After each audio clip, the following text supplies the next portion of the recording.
కాలం అనేటటువంటిది పరమ బలవత్తరమైనటువంటి స్వరూపం. ఆ కాలమునకు ఎవరైనా వశపడవలసినదే తప్ప కాలమునకు వశపడకుండా కాలమును శాసించగలిగినటువంటి శక్తి ఎవ్వరికీ ఉండదు. కాలము మన చేతిలో ఉండదు. ఇవాల్టి ఉదయం వెళ్ళిపోయింది, మధ్యాహ్న కాలం వెళ్ళిపోయింది, సాయంకాలం కూడా వెళ్ళిపోయి ప్రదోష వేళ ప్రారంభమైపోయింది. ఇప్పుడు నేను ఏదైనా వెనక్కి తేగలనేమో కానీ ఇవాళ వెళ్ళిపోయినటువంటి ఉదయ సమయాన్ని కానీ మధ్యాహ్న సమయాన్ని కానీ సాయంకాల సమయాన్ని కానీ మళ్ళీ వెనక్కి తెచ్చుకోవడం అనేటటువంటిది సాధ్యమయ్యేటటువంటి విషయం కాదు. కాలోహి బలవాన్ కర్త. పైగా కాలము ఏది ఎప్పుడు ఏది జరగాలో అది జరిగేటట్టుగా చెయ్యడంలో కాలము సర్వాతీతమైనటువంటి లక్షణములు కలిగి ఉంటుంది. దాని యొక్క శాసనం ఆ కాలములో ఎప్పుడు ఏమి జరుగుతుంది అన్నది ఒక్క పరమేశ్వరుడికి తప్ప అన్యులకు ఎవ్వరికీ తెలియదు. సతతం సుఖదుఃఖయోహో. కాలము ఏం చేస్తుంటుంది అంటే ఎప్పుడూ రెండిటిని ఇస్తూ ఉంటుంది. ఒకటి సుఖము, రెండు దుఃఖము. ఈ రెండిటిని ఇస్తుంటుంది. నరాణం పరతంత్రాణం. నరుడు పరతంత్రుడు. అంటే నువ్వు ఇప్పుడు దుఃఖం ఇవ్వద్దు, సుఖాన్ని ఇయ్యని కానీ, ఇప్పుడు సుఖం ఇవ్వద్దు, దుఃఖం ఇయ్యని కానీ కాలాన్ని అడిగి మార్చుకోవడం ఎవరికీ సాధ్యం కాదు. ఏదో ఉదయం నేను బాధపడవలసిన విషయం ఏదో జరిగిందనుకోండి, అది నేను కాలంతో ఏమనుకోకు, ఉదయం వేళ అరగంట సేపు బాధపడవలసిన విషయాన్ని సాయంకాలం బాధపడేటట్టుగా కొంచెం మార్పు చేయి, సాయంకాలం బాధపడతాను అంటే కాలం అలా అంగీకరించదు. నరాణం పరతంత్రాణం. మనం పరతంత్రులం. దానికి నరాణం పరతంత్రాణం. ఆ కాలము ఎంత శక్తివంతమైనది అంటే ఎవ్వరి చేత శాసింపబడడం అనేటటువంటిది కాలానికి ఉండదు. అసలు యథార్థంగా చెప్పాలి అంటే కాలమే భగవంతుని యొక్క స్వరూపం. భగవద్గీతలో గీతాచార్యుడు మాట్లాడుతూ కాల కలయతామహం అంటాడు. భగవంతుడు ఏం చేస్తుంటాడు అంటే కాలమునందు జీవులు చేసినటువంటి పాపపుణ్యములను లెక్క పెట్టుకుంటాడు. ఇప్పుడు ఇవ్వాలంటే ఈ శరీరంలో ఉన్నాను, ఈ శరీరంలోకి రాకముందు కూడా నా జీవుడు అనేక శరీరాల్లో ఉన్నాడు కదూ. అప్పుడు ఏ పాపం చేశాడు, ఏ పుణ్యం చేశాడు అన్నది భగవంతుడు వ్రాసుకుంటూ ఉంటాడు. అది ఎంత చమత్కారంగా రాసుకుంటాడంటే ఆయన వ్రాయడానికి ఎక్కడో కూర్చుని గమనించడం కాదు, ఈ హృదయ క్షేత్రమునందే కూర్చుంటాడు. కూర్చుని మనం చేసినటువంటి సమస్తమైనటువంటి పనులను కూడా లెక్కలోకి తీసుకుంటాడు. తీసుకుని వాటి ద్వారా మనం ఏ పాపం చేశాం, ఏ పుణ్యం చేశాం ఆయన దగ్గర లెక్క ఉంటుంది. ఆ లెక్కలోకి తీసుకుని చేసిన పాపానికి ఫలితం ఇచ్చేటప్పుడు దుఃఖాన్ని ఇస్తాడు, చేసిన పుణ్యానికి ఫలితం ఇచ్చేటప్పుడు సుఖాన్ని ఇస్తాడు. నాకు సుఖమే కావాలి అని ఎవరైనా అనుకున్నాడు అనుకోండి, వాడు పాపం చేయకూడదు. నాకు దుఃఖమే కావాలి అంటే పాపం చెయ్యాలి. లోకంలో ఎవరు దుఃఖం కావాలని అడుగుతారు? ఎవరు అడగరు. అంటే దుఃఖం వద్దు అనుకుంటే అసలు పాపం చేయకుండా ఉండాలి. మనం మనుష్య శరీరంలోకి వచ్చాము అంటే పాపము పుణ్యము రెండిటినీ కూడా చేస్తేనే ఈ శరీరంలోకి వస్తాం. ఈ కాలమునందు ఉండేటటువంటి ప్రధానమైన లక్షణం ఏది అంటే ఎప్పుడు ఏది జరుగుతోంది అన్నది మనకి తెలియదు. తెలియకపోవడం వల్ల మనుష్యుడు ఎప్పుడూ రెండిటి మధ్య నొక్కబడతాడు.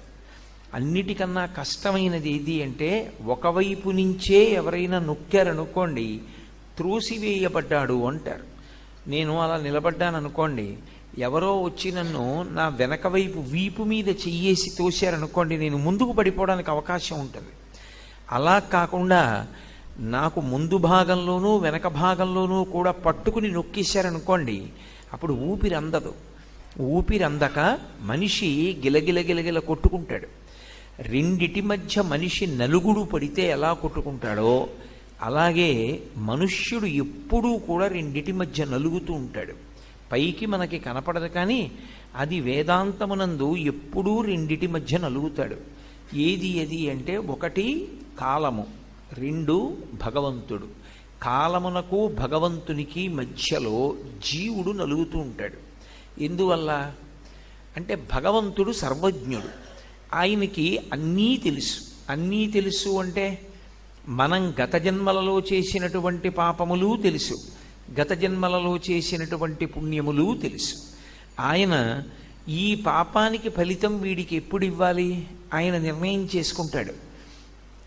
ఈ సుఖానికి, ఈ చేసినటువంటి పుణ్యానికి ఫలితం ఎప్పుడు ఇవ్వాలి ఆయన నిర్ణయం చేసుకుంటాడు. వచ్చిన ఇబ్బంది అంతా ఎక్కడొస్తుందంటే, నేను లోకంలో ఎప్పుడూ కూడా నేను అనుకున్నటువంటి సంకల్పం నెరవేరాలని, నాకు సుఖమే కావాలని నేను అనుకుంటూ ఉంటాను మనసులో కదూ. అంతే తప్ప నేను దుఃఖపడాలి అని ఎవరు కోరుకుంటారు? ఎవరు కోరుకోరు. ఎవరైనా సుఖపడాలనే కోరుకుంటారు. మరి అలా కోరుకున్నప్పుడు అందరూ సుఖపడడం సంభవిస్తుందా? మనం ఏ పని అనుకున్నామో ఆ పని జరగడం అనేటటువంటిది ఖాయంగా ఉంటుందా? నేను ఏదో ఇవాళ ఈ పని చేద్దాం అని అనుకున్నాను అనుకోండి, అన్నీ నా దగ్గర ఉన్న ఆ పని చెయ్యడం ఒక్కొక్కప్పుడు సంభవం కాదు. అది అలా చెయ్యడం అనేటటువంటిది అన్ని వేళలా జరగదు. ఎందుకు అంటే నేను మీకు ఒక ఉదాహరణ చెప్తాను, బాగా గుర్తుపెట్టుకోండి.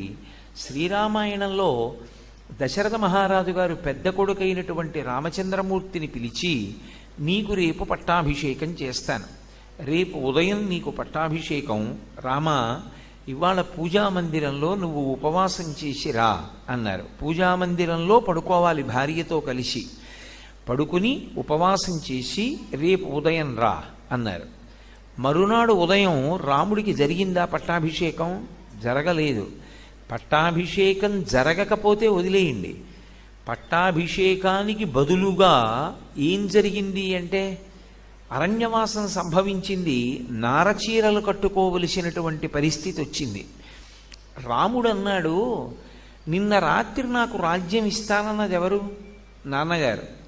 ఇవాళ కూడా నాకు రాజ్యం ఇవ్వాలనుకుంటున్నది ఎవరు? నాన్నగారే. నిన్న రాత్రి ఆయనకి రాజ్యం పొందడానికి కావలసిన అర్హత ఉండి, రాత్రికి రాత్రి ఆ అర్హత పోవడానికి రాముడు చేసిన తప్పేం లేదు ఆ రాత్రి. మరి మర్నాడు రాముడికి ఎందుకు రాజ్యం రాలేదు?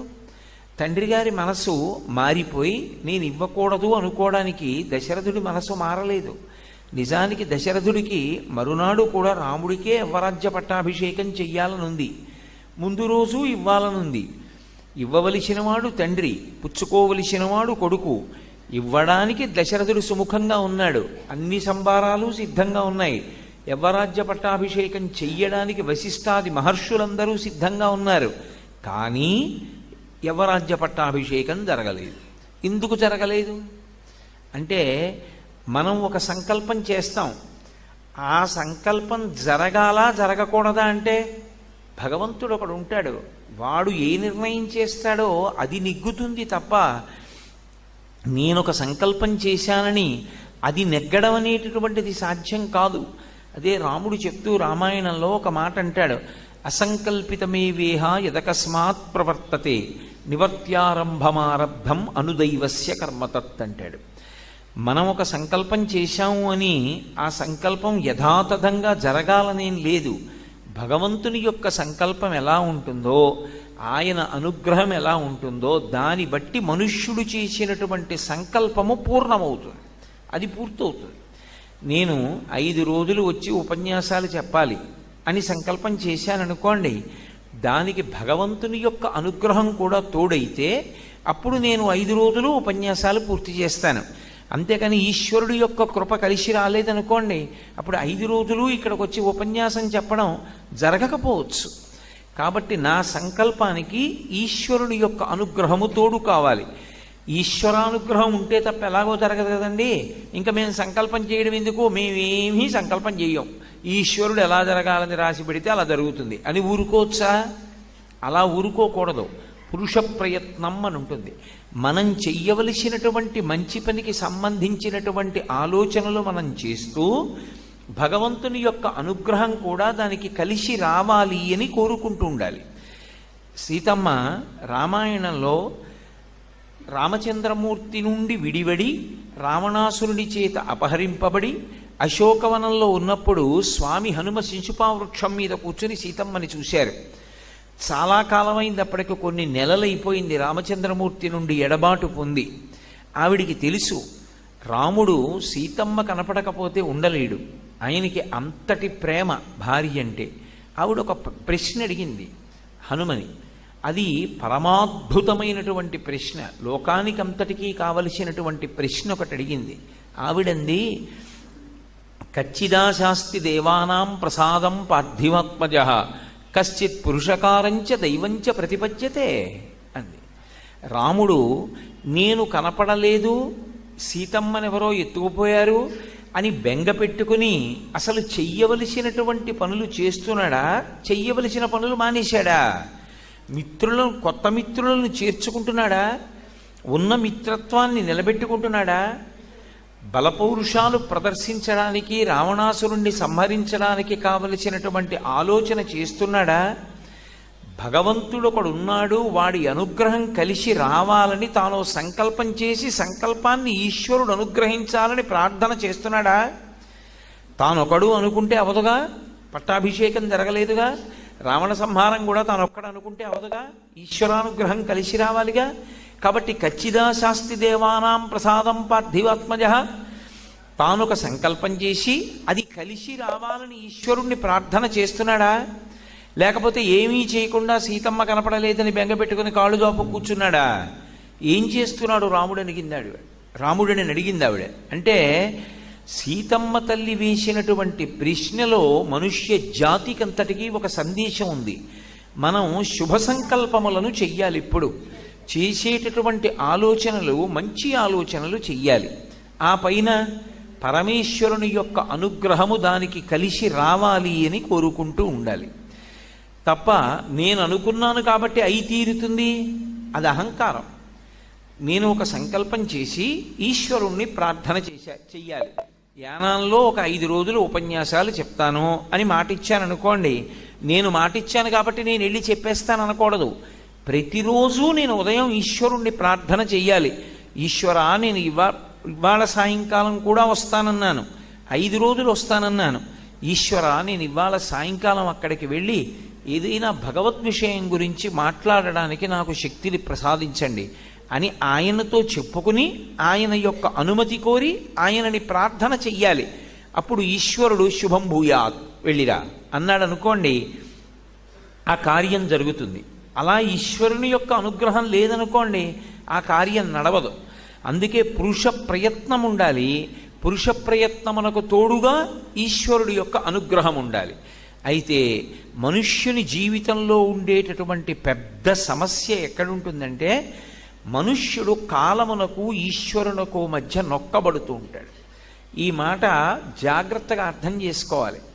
ఒకరోజు ఉదయం నిద్ర లేచాడు అనుకోండి, ఒక వ్యక్తి ఎవరైనా కానివ్వండి, నిద్ర లేచాడు అనుకోండి, ఏమనుకుంటాడు? ఏవో సంకల్పాలు ఉంటాయి. ఇవాళ ఇదిగో ఇలా చేద్దాం, ఫలానా చోటుకి ఎడదాం, ఆ పని చేద్దాం, అలాగే ఇవాళ సంతోషంగా ఏదో ఈ మధుర పదార్థాన్ని వండుదాం, భగవంతుడికి నైవేద్యం పెడదాం, ప్రసాదంగా దాన్ని పుచ్చుకుందాం, ఈ కార్యక్రమాలు చేద్దాం, భాగవతంలో ఏదో ఫలానా స్కందంలో ఉన్నటువంటి కొన్ని పద్యాలు చదువుకుందాం అని అనుకున్నాడు. ఇన్ని అనుకున్నవాడు స్నానం చేద్దామని స్నానాల గదిలోకి వెళ్ళాడు. కాలు జారి పడిపోయాడు, కాలు వంకర తిరిగిపోయింది. డాక్టర్ గారి దగ్గరికి వెడితే ఆయన అన్నాడు, 15 రోజుల పాటు నువ్వు మంచం మించి కదలడానికి వీల్లేదు, కాబట్టి నువ్వు మంచం మీదే పడుకుని ఉండాలి. ఎప్పుడో ఒక్కసారి తప్పకపోతే లేవాలి, అది కూడా పక్కన ఏదైనా ఒక బల్లని ఊతం తీసుకుని నడవాలి, నువ్వు మామూలుగా నడవకూడదన్నాడు. ఇప్పుడు అతను ఏమనుకున్నాడో అవి జరిగాయా? అవి జరగవు. మనందరి జీవితాల్లోనూ అంతే. మనం అందరం అనుకున్నామని ప్రతిరోజు అన్నీ అయిపోతాయా? అవ్వవు. కొన్ని అవుతాయి, కొన్ని అవవు. ఒక్కొక్కసారి బాధపడాలని ఎవడూ కోరుకోడు, కానీ బాధపడవలసినటువంటి సంఘటనలు నడుస్తాయి. ఎందుకు నడుస్తాయి అంటే ఈశ్వర శాసనం, నువ్వు బాధపడాలని. ఎందుకు బాధ పెడతాడు ఈశ్వరుడు? ఇది చాలా చాలా చాలా జాగ్రత్తగా పట్టుకోవాలి మీరు. సనాతన ధర్మమునందు మనిషిని బాధ పెట్టడానికి ఒకడు, బాధ తీర్చడానికి ఒకడు ఉండరు. భయపెట్టడానికి, భయం తీసేయడానికి కూడా కారణం ఎవరంటే భగవంతుడు ఒక్కడే. ఆయనే భయపెడతాడు, ఆయనే భయం తీసేస్తాడు. విష్ణు సహస్రనామ స్తోత్రంలో చదవట్లా? భయకృత్ అంటే భయమును కల్పించువాడు, భయకృత్ భయనాశన, భయమును పోగొట్టేవాడు ఆయనే, ఘోర రూపంతో ఉండేవాడు ఆయనే, మంగళప్రదమైన రూపంతో ఉండేవాడు ఆయనే. రెండు భిన్నమైనటువంటి అంశాలు భగవంతుని యందు ఎప్పుడూ కూడా ప్రకాశిస్తూ ఉంటాయి. ఇప్పుడు భగవానుడు ఎందుకు అసలు దుఃఖం ఇస్తాడు? భగవంతుడు ఎందుకు మనం బాధపడేటట్టు చేస్తూ ఉంటాడు? ఒకడికి కాలు విరిగిపోవలసిన అవసరం ఏమిటి? ఒకడికి అనారోగ్యం రావలసిన అవసరం ఏమిటి? ఎందుకు వాడు అలా బాధపడుతుంటాడు అంటే, భగవంతుడు ఎందుకు బాధ పెడుతూ ఉంటాడు అంటే దానికి ప్రధానమైనటువంటి కారణము ఒక్కటి ఉంటుంది. గత జన్మలలో ఏదో పాపం చేసినది ఉంటుంది. ఆ పాపం ఎవరికి తెలుసు అంటే మనకి తెలియదు. ఆ జన్మలో శరీరాన్ని విడిచిపెట్టేసినప్పుడు ఇక మనకి ఆ జన్మ గురించి తెలియదు. కానీ ఆ జన్మలో జీవుడు ఏం చేశాడో భగవంతుడికి తెలుసు. అది చిత్రగుప్తుడంటే.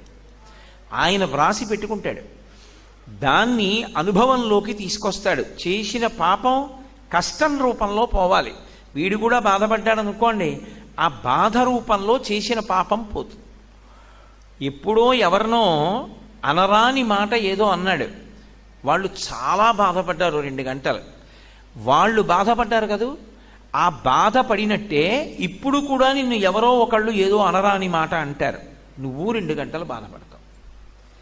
ఈశ్వరుడు గత జన్మలలో చేసిన పాపాన్ని దృష్టిలో పెట్టుకుని ఫలితాన్ని ఇస్తాడు, గత జన్మలలో చేసుకున్న పుణ్యాన్ని దృష్టిలో పెట్టుకుని ఫలితాన్ని ఇస్తాడు. అలా ఇస్తాడా అండి? ఖచ్చితంగా ఇస్తాడు. కంచికామకోటి పీఠాధిపత్యం వహించినటువంటి మహాపురుషులు చంద్రశేఖరేంద్ర సరస్వతీ స్వామి వారి దగ్గరికి వచ్చి, సనాతన ధర్మమునకు చెందనటువంటి ఆవిడ, పునర్జన్మ సిద్ధాంతమునందు నమ్మకం లేనటువంటి ఆవిడ ఓ మాట అడిగింది. గత జన్మలలో చేసుకున్న పాపపుణ్యములను అనుభవించడానికి ఈ జన్మలో శరీరాన్ని పొంది వస్తారని ఎలా నమ్ముతాము అని అడిగింది. ఆయన నవ్వి అన్నారు, ఇప్పుడు నువ్వు నాతో మాట్లాడుతున్నటువంటి నేను విడిది చేసిన ప్రాంగణం ఉందే, దీనికి ముందు సందులో ఒక వైద్యశాల ఉంది. అది ప్రసూతి కేంద్రం. కడుపుతో ఉన్న ఆడవాళ్ళు అక్కడికి వచ్చి ప్రసవం అవుతూ ఉంటారు. నువ్వు ఇవాళ వెళ్ళి ఎంతమంది దంపతులకు ఎవరెవరు పిల్లలు పుట్టారు, వాళ్ళ పేర్లు ఏమిటి, ఆ తల్లిదండ్రుల పేర్లు ఏమిటి, వాళ్ళు ఏం చేస్తూ ఉంటారు వ్రాసుకుని రా అన్నారు. ఆవిడ మర్నాడు వచ్చింది మహాస్వామి దగ్గరికి. ఆవిడేం చెప్పలేదు. ఆయన కాళ్ళ మీద పడి నమస్కారం చేసింది. నాకు అర్థమైంది, గత జన్మలలో చేసుకున్న పాపపుణ్యములను అనుభవించడానికి భగవంతుడు ఈ శరీరాన్ని ఇచ్చినప్పుడే నిర్ణయం చేసేస్తాడు ఎవడెంత సుఖపడాలో ఎవడెంత బాధపడాలో. ఎలా? ప్రసూతి కేంద్రంలో ఒకడేమో ఎయిర్ కండిషన్డ్ రూమ్లో పుట్టాడు, ఒకడేమో జిల్లా కలెక్టర్ గారికి కొడుగ్గా పుట్టాడు, ఒకడేమో రిక్షా తొక్కుతున్నటువంటి ఒక కార్మికుడికి కొడుగ్గా పుట్టి కనీసంలో కనీసం ఒక ప్రత్యేకమైన గదిలో కూడా ఆవిడ ప్రసవం అవ్వలేక అందరితో పాటు ఒక హాల్లో పడుకునుంది పసిపిల్లాడితో. ఈ ఎండలో తెలియట్లా ఎవరు చేసినటువంటి కర్మని అనుభవంలోకి వాళ్ళు తెచ్చుకుంటున్నారన్న విషయం తెలుస్తోందా, తెలియట్లేదా? కాబట్టి భగవంతుడు ఈ శరీరాన్ని ఎందుకు ఇస్తాడు అంటే దీనితో ఎప్పుడూ 3 పనులు జరుగుతూ ఉంటాయి. ఇది బాగా జ్ఞాపకం పెట్టుకుంటే అసలు మనం ఎందుకు శరీరాన్ని జాగ్రత్తగా ఉపయోగించాలో అర్థమవుతుంది. శరీరం లేదనుకోండి, సుఖం ఎలా అనుభవిస్తారు, దుఃఖం ఎలా అనుభవిస్తారు నాకు చెప్పండి. గతంలో చేసిన పాపం ఉంది, దుఃఖం అనుభవించాలి, శరీరం లేదు, ఎలా అనుభవిస్తారు? కుదరదు. ఈ శరీరం ఉందనుకోండి, దుఃఖం అనుభవంలోకి వస్తుంది. ఏదో ఒకరోజు భోజనం దొరకలేదనుకోండి, పిచ్చాకలేసి బాధపడతాడు. ఇప్పుడు శరీరం ఉంటే కదూ, శరీరం లేకపోతే బాధ ఎక్కడుంది? శరీరం ఉందనుకోండి, ఏ కాలి వేలో మడతబడింది అనుకోండి, అప్పుడు ఆ నిప్పి చేత బాధ అనుభవిస్తాడు. సుఖం అనుభవించాలంటే శరీరమే ఉండాలి. సుఖం ఏదో వెళ్ళి ఓ చల్లటి గదిలో కూర్చున్నాడు అనుకోండి మంచి ఎండ సమయంలో, అమ్మయ్యా నే సుఖంగా ఉన్నానండి అంటాడు. నాకు కొడుకు కూతురు పుట్టారనుకోండి, అమ్మయ్య కొడుకు ఉన్నాడు కూతురు ఉంది సుఖంగా ఉన్నానంటాడు. నాకు మాట వినేటటువంటి మంచి అనుకూలవతి అయిన భార్య ఉందనుకోండి, అమ్మయ్యా నా మాట వింటుంది, నాకు మంచి భార్య, నేను సుఖంగా ఉన్నానంటాడు. ఇప్పుడు సుఖం అనుభవించడానికి ఏం ఉండాలి? శరీరమే ఉండాలి.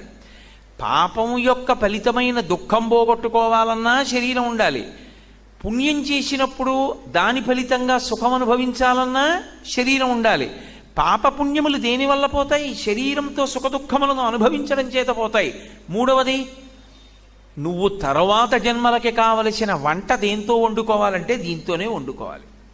ఈ జన్మలో విశేషమైనటువంటి పుణ్యకార్యములు చేసి పరమ సాత్వికమైనటువంటి బుద్ధితో ఎవరినీ బాధ పెట్టకుండా ప్రవర్తిస్తున్నావు అనుకో, అప్పుడు ఆ పుణ్యం వచ్చే జన్మలో నువ్వు సుఖపడడానికి హేతు అవుతుంది. ఈ జన్మలో బలం ఉంది కదా అని అందరినీ బాధ పెడితే ఆ బాధ పెట్టినటువంటి పాపం వచ్చే జన్మలో దుఃఖంగా అనుభవించడానికి పనికొస్తుంది. ఇప్పుడు వచ్చే జన్మలో రావలసినటువంటి సుఖ దుఃఖములను పాపపుణ్యముల రూపంలో ఇక్కడ సముపార్జించుకోవడానికి సాధనం ఏది? శరీరమే. కాబట్టి ప్రతివాడు కూడా ఏం కోరుకుంటాడు? నేను సుఖంగా ఉండాలి అంటాడు. మరి ఆ రోజున ఒకడికి కాలు విరుగుతోంది, ఒకడు జారి పడుతున్నాడు, ఒకడికి జ్వరం వస్తోంది, ఒకడికి తీరా రైలు దగ్గరికి వెళ్ళిన తర్వాత రైలు వెళ్ళిపోతోంది. అయ్యయ్యయ్యో నేను వెళ్ళవలసిన దానికి వెళ్ళలేకపోతున్నాను, ఆ రైలు వెళ్ళిపోయిందిట అని వాడు విపరీతమైన క్షోభకి గురవుతున్నాడు. ఒక్కొక్కడికి అన్నం దొరకట్లేదు, ఒక్కొక్కడికి నీళ్లు దొరకట్లేదు, ఒక్కొక్కడికి నిద్ర పట్టట్లేదు, ఒక్కొక్కడికి శరీరంలో బాధ కలుగుతోంది, ఒక్కొక్కడు సంతోషంగా ఉన్నాడు. అమ్మయ్య నేను అనుకున్న పని ఇవాళ అయిపోయిందండి అని వాడు సంతోషిస్తున్నాడు. ఎందువల్ల? ఎవడైనా దుఃఖంగా ఉందామని కోరుకున్నవాడు ఉన్నాడు ఆ లోకంలో? మరి లేకపోయినా దుఃఖం ఎందుకు వస్తోంది అంటే ఈశ్వరుడు ఒకడు ఉన్నాడు, వాడు నొక్కుతున్నాడు ఒక పక్క నుంచి. ఎలా? గత జన్మలలో చేసిన పాపపుణ్యములను లెక్కలో పెట్టుకుని ఇప్పుడు సుఖం ఇవ్వాలా దుఃఖం ఇవ్వాలా వాడు లెక్క పెట్టుకుంటున్నాడు. మనకి తెలియదు. ఇవాళ నేను నిద్రలేచినప్పుడు ఇవాళ ఈశ్వర నేను కాసేపు ఏడిచేటట్టుగా చూడండి, ఉదయం నేను 8:30 నుంచి 9:30 వరకు అలోమని ఏడ్చేదనుగాక అని ఎవడైనా దండం పెడతాడా? ఎవడూ పెట్టడు. ఈశ్వరాన్ని సంతోషంగా ఉండేటట్టు చూడండి అని చెప్తాడు. అయినా ఏడుస్తున్నాడు ఏదో సమయంలో. ఎందుకు ఏడుస్తున్నాడు? ఈశ్వరుడు ఒకడు ఉన్నాడు, వాడు గత జన్మలలో పాపాన్ని ఫలితంగా తీసుకొస్తున్నాడు, పుణ్యాన్ని ఫలితంగా తీసుకొచ్చి సుఖం ఇస్తున్నాడు. పోనీ కాలమును దాటగలమా మనం?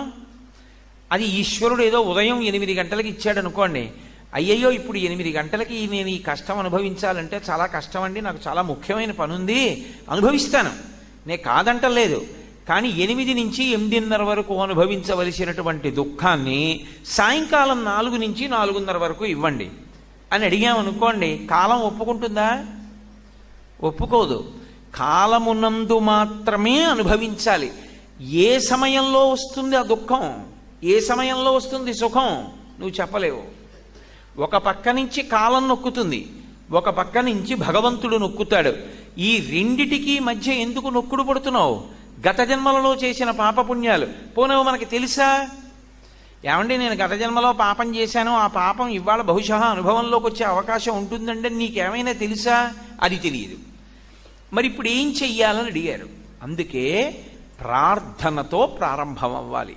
ఏ కార్యక్రమమైనా ప్రార్థనతో ప్రారంభం అవుతుంది. ప్రార్థన ఈ మాట ఎందుకు వచ్చిందో తెలుసా? మీరు ఏది మొదలు పెట్టండి, ప్రార్థన చేశారా అంటారు. నేను ఇప్పుడు ఉపన్యాసం మొదలుపెట్టాను, ఉపన్యాసం మొదలుపెట్టే ముందు నేనేం చేశాను? ప్రార్థన చేసి మొదలుపెట్టాను. ప్రార్థన అంటే ఈశ్వర ఏమో గత జన్మలలో నేను పాపము చేసి ఉండవచ్చు, పుణ్యము చేసి ఉండవచ్చు, కానీ నేను చేసినటువంటి పాపం ఏదో ఉండి ఉంటుంది. ఏమీ లేకపోతే మనుష్య శరీరం ఎందుకు వస్తుంది? పాపపుణ్యాలు రెండు ఉంటేనే మనుష్య శరీరం ఇస్తారు. కానీ నాకు మీరు ఒక్క ఉపకారం చేసి పెట్టండి. ఒకటి, నేను చేసినటువంటి పాపానికి నాకు ఫలితాన్ని ఇచ్చేటప్పుడు పరమదారుణమైనటువంటి ఫలితాన్ని నాకు ఇవ్వవద్దు. నేను ఏదో పెద్ద పాపమే చేసి ఉండవచ్చు, ఆ పెద్ద పాపానికి తగినంత ఫలితాన్ని మాత్రం నాకు ఇవ్వకండి. అంత పెద్ద అశుభవార్త నేను వినేటట్టుగా చేయకండి. దానివల్ల నేను తల్లడిల్లిపోయేటట్టుగా నన్ను మార్చకండి. జీవితాంతం ఏడవలసినంత పెద్ద పెద్ద శిక్షలు నాకు వెయ్యకండి. మరి నీ పాపం ఎలా పోతుంది? నన్ను అనుగ్రహించండి. నేను తప్పు చేశాను. ఎందుకు చేశాను? మీరున్నారని తెలియక చేశాను ఒకప్పుడు ఆ పాపం. ఇప్పుడు తెలుసుకున్నాను మీరున్నారని, కాబట్టి నేను చెయ్యను. ఇప్పుడు నేను ప్రయత్నపూర్వకంగా ఏ తప్పు చెయ్యట్లేదు, కానీ అప్పుడు చేశాను. ఈశ్వర, మీరు నన్ను మన్నించి ఆ పాపము యొక్క ఫలితాన్ని ఇచ్చేటప్పుడు బహు తక్కువ చేసి ఇవ్వండి. నేను భరించగలిగేలా ఇవ్వండి తప్ప నేను భరించలేనంత దుఃఖాన్ని నాకు ఇవ్వకండి. ఇది నోటితో అడగక్కర్లేదు. ఈశ్వరుణ్ణి ప్రార్థన చేస్తాడు. వాడొకడు ఉన్నాడన్న నమ్మకం కలిగింది. వాడు ఉన్నాడన్న నమ్మకం ఎలా కలుగుతుంది? వాడి కంటి ముందు కనపడుతున్నాడా? కాదు, జరుగుతున్న సంఘటనల చేత నిరూపించుకుంటాడు. నేను అనుకున్నది అవ్వట్లేదు, ఏవేవో జరుగుతున్నాయా లేదా, అవన్నీ భగవన్ నిర్ణయములు. ఇప్పుడు భగవంతుణ్ణి ప్రార్థన చేస్తాడు. ఏమని? ఏదో ఒక రూపంలో, ఏదో ఒక పేరుతో, ఏదో ఒక నామంతో, ఏదో ఒక శ్లోకంతో ఈశ్వరుణ్ణి ప్రార్థన చేస్తారు. నేను ఏదో ఒక రూపంతో, ఏదో ఒక పేరుతో అన్నప్పుడు బాగా జ్ఞాపకం పెట్టుకోండి, నేను చెప్తున్నది వేదప్రోక్తమైనటువంటి భగవత్ స్వరూపాల గురించి. అంతేకాని అర్థం పర్థం లేకుండా నిన్న ఇవాళ కొత్తగా వచ్చేస్తున్న దేవుళ్ళ గురించి నేను చెప్పట్లేదు.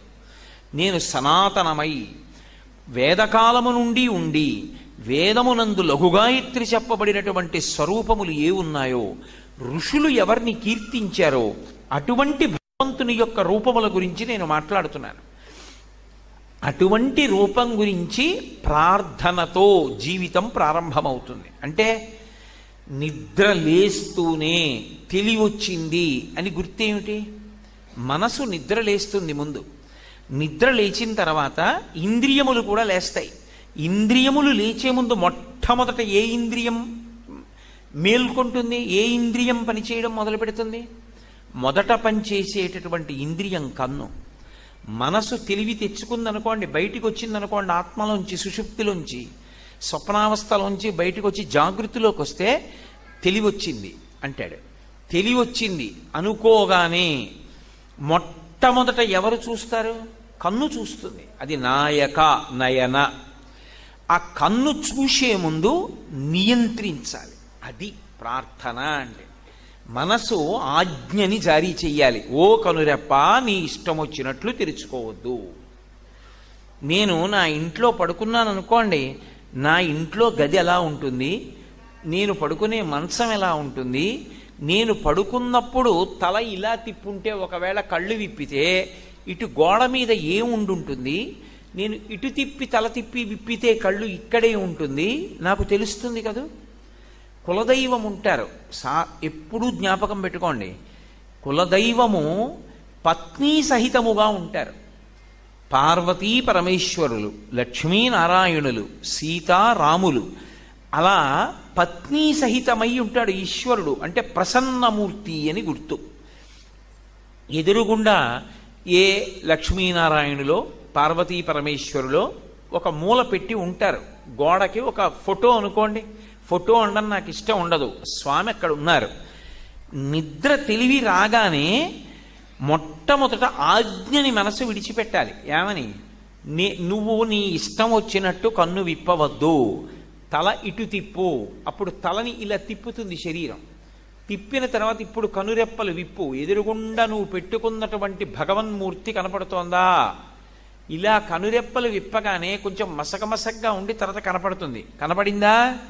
ఓ నోరా, నీ ఇష్టం వచ్చినట్టు మాట్లాడకు. ప్రారంభమే. నిద్ర లేస్తూనే భార్యని పిలవడమో, బిడ్డల్ని పిలవడమో, ఇంకొకటి మాట్లాడటమో చెయ్యవద్దు. ఏ మాటతో ప్రారంభం చేస్తావు? శ్రీహరి శ్రీహరి శ్రీహరి అని మొట్టమొదట పైకి అనాలి 3 మాటలు. నోటి వెంట మొట్టమొదటి 3 మాటలు ఏవి రావాలంటే శ్రీకారంతో మొదలు పెట్టాలి. శ్రీహరి శ్రీహరి శ్రీహరి అని 3 మాటలు అనాలి. పెద్దలు నిద్రపోతున్నారనుకోండి గదిలో, ఆయన నిద్ర లేచారు అని ఏమిటి గుర్తు?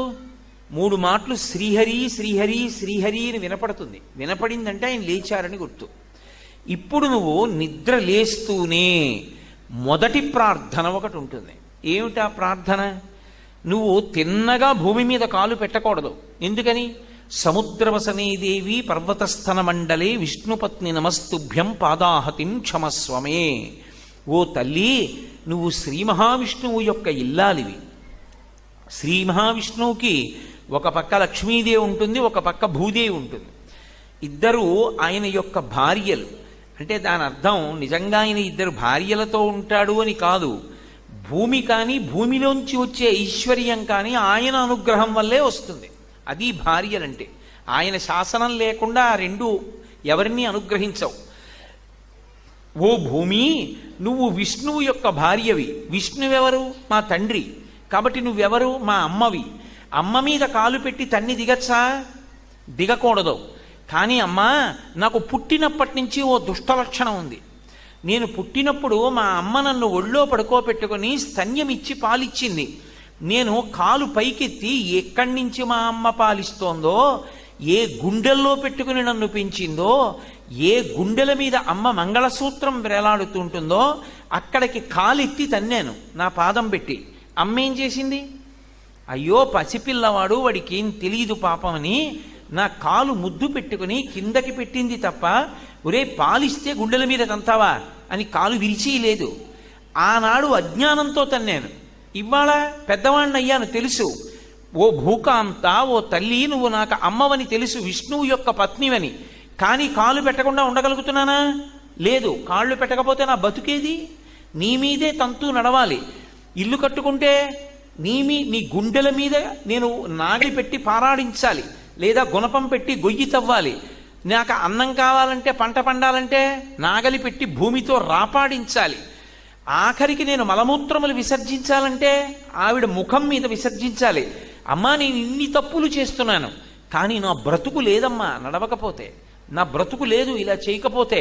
అందుకని తప్పనిసరి పరిస్థితుల్లో చెయ్యవలసి వస్తోంది. పాదాహతిం క్షమస్వమే.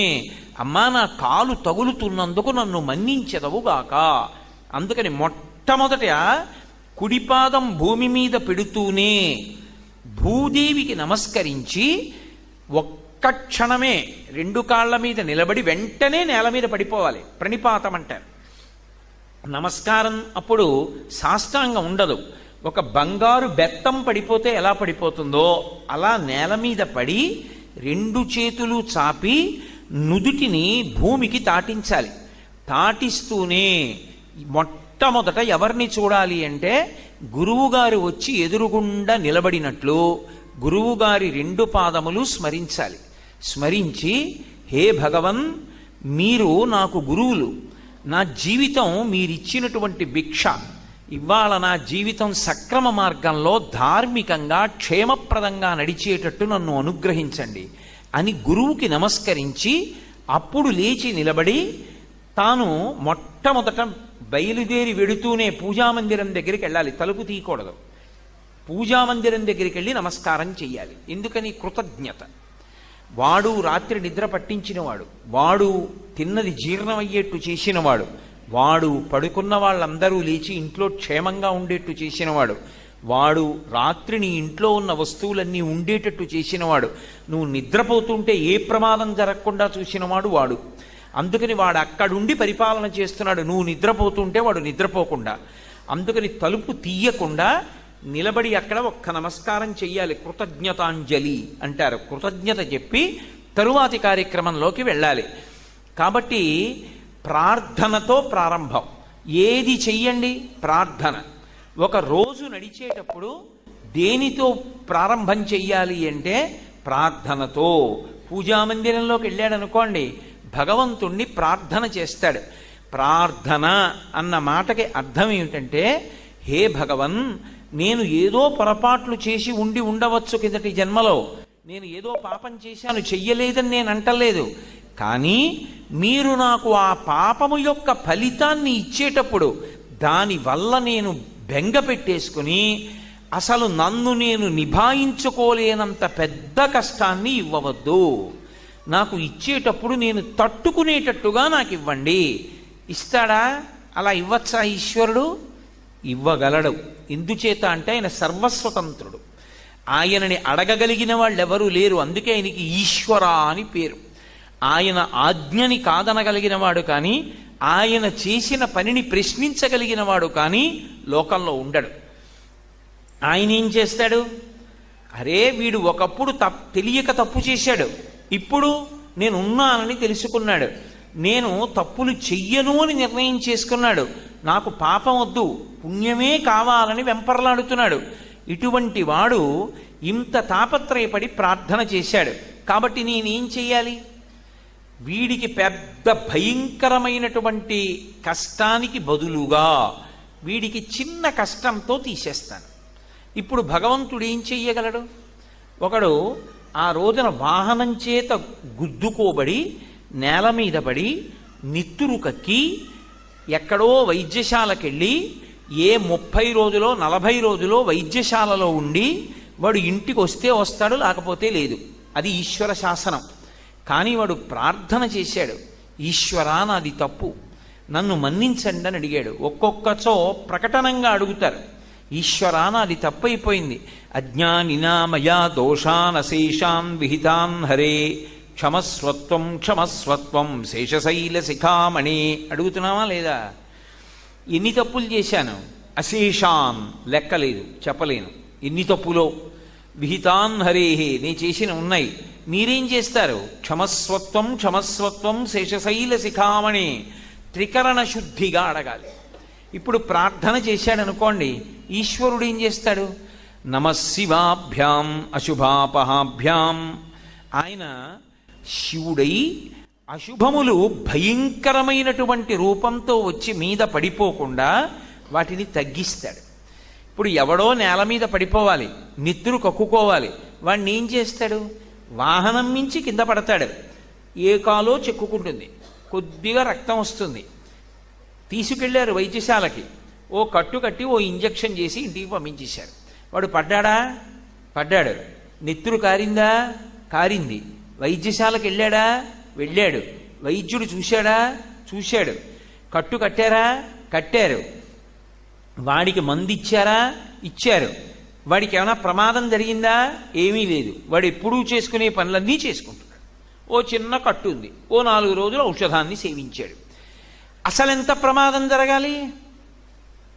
దాన్ని జరగకుండా దానికి బదులు అన్నీ తగ్గించేశాడు. పడడానికి పడ్డాడు, కట్టడానికి కట్టారు, కారడానికి నెత్తురుగారింది, వేసుకోవడానికి మంది వేసుకున్నాడు. కానీ వాడు 45 రోజులు ఒళ్ళు తెలియకుండా పడిపోవలసిన వాడు 5 నిమిషాలలో వైద్యశాలలోకి వెళ్ళి బయటికి వచ్చేసాడు. ఇది ఈశ్వరుడు యొక్క అనుగ్రహం. అది ఆయన అలా తగ్గిస్తాడు. అందుకే భగవద్భక్తి కలిగినటువంటి వారి విషయంలో పొదివి పట్టుకుంటాడు. ఆ ఫలితాన్ని ఇచ్చేటప్పుడు బహు తక్కువ చేసేస్తాడు. అథవా ఒకవేళ ఇచ్చిన పాపము యొక్క ఫలితాన్ని తట్టుకోగలిగిన శక్తిని మనసుకిస్తాడు. ఇచ్చి అది కూడా ఎలా ఇస్తాడంటే భగవంతుడికి దూరం అయిపోకుండా భగవంతుణ్ణే పట్టుకునేటట్టు చేస్తాడు. అందులో ఉన్న లక్షణం ఏంటంటే, సాధారణంగా మీరు చూడండి, మనుష్యుని యందు ఉండేటటువంటి లక్షణం ఏంటంటే, ఏదైనా కష్టం వచ్చినప్పుడు మొదట దీన్ని వదిలేస్తాడంటే భగవంతుడిని వదిలేస్తాడు. కానీ అసలు రక్షించేవాడు ఎవరు? ఆయనే. ఆయన కాళ్లే పట్టుకోవాలి, కానీ ఆయన కాళ్ళు వదిలేస్తాడు. ఆయన కాళ్ళు వదిలేశాడు అనుకోండి, ఆ తర్వాత కూడా రక్షణ ఉండదు. కాబట్టి ఆయన పాదములు గట్టిగా పట్టుకోవడంలో ఏ విధమైన ఇబ్బంది రాకుండా పట్టుకోగలిగినటువంటి శక్తిని భగవంతుడు కటాక్షిస్తాడు. దాని చేత పుణ్యం చేసి ఉన్నతిలోకి వస్తాడు. అందుకే ఒక్కొక్కరు చేసేటటువంటి ప్రార్థన ఒక్కొక్క స్థాయిలో ఉంటుంది. ఇదే మనకి భగవద్గీతలో ఆయన ఒక మాట అంటాడు, నా దగ్గరికి వచ్చి నన్ను ప్రార్థన చేసేవాళ్ళు 4 రకాల వాళ్ళు ఉన్నారని చెప్పాడు. ఆర్తో జిజ్ఞాసురర్థార్థి జ్ఞానీ చ భరతర్షభ. ఎవరెవరు వస్తారు నా దగ్గరికి అంటే, ఆర్తో, ఆర్తి కలిగిన వాడు వస్తాడు. ఆర్తి అంటే అప్పటికి వాడు విపరీతమైన కష్టానికి లోనైపోయి ఉన్నాడు. అంత కష్టంలో ఉంటే ఎవరికి చెప్తాడు? భగవంతుడికే చెప్తాడు. అప్పటి వరకు ఏమైనా చెప్పాడా చెప్పలేదా పక్కన పెట్టేయండి. అప్పుడు మాత్రం భగవంతుడు గుర్తొస్తాడు. ఈశ్వరా, నన్ను ఎలాగో అలా ఈ కష్టంలోంచి బయటపడాయి, నేను వచ్చి నీ దర్శనం చేసుకుంటానంటాడు. లేకపోతే నీకు ఏదో సేవ చేస్తానంటాడు. లేకపోతే నీకు వచ్చి నిలువు దోపిడీ ఇస్తానంటాడు. నీ హుండీలో ఇంత డబ్బేస్తానంటాడు. అప్పుడు ఈశ్వరుడు గుర్తొస్తాడు. ఆర్తో జిజ్ఞాసు. జిజ్ఞాసువు అంటే అసలు భగవంతుడెవరు, ఎక్కడుంటాడు, ఎలా తెలుసుకోవాలి, ఆయన గురించి ఏం చదవాలి, ఎలా సాధన చెయ్యాలి, ఎలా బ్రతకాలి తెలుసుకోవాలన్న తాపత్రయం ఉన్నవాడు ఉంటాడు. అటువంటి వాడికి గురువు రూపంలో వచ్చి వాణ్ణి పైకెత్తుతాడు. జిజ్ఞాసు అర్థార్థి, ఒక్కొక్కడు డబ్బు కావాలి డబ్బు కావాలి డబ్బు కావాలని ప్రార్థన చేస్తాడు. ఇవ్వచ్చా ఈశ్వరుడు? ఇస్తాడు. ఎందుకు ఇస్తాడో తెలుసా?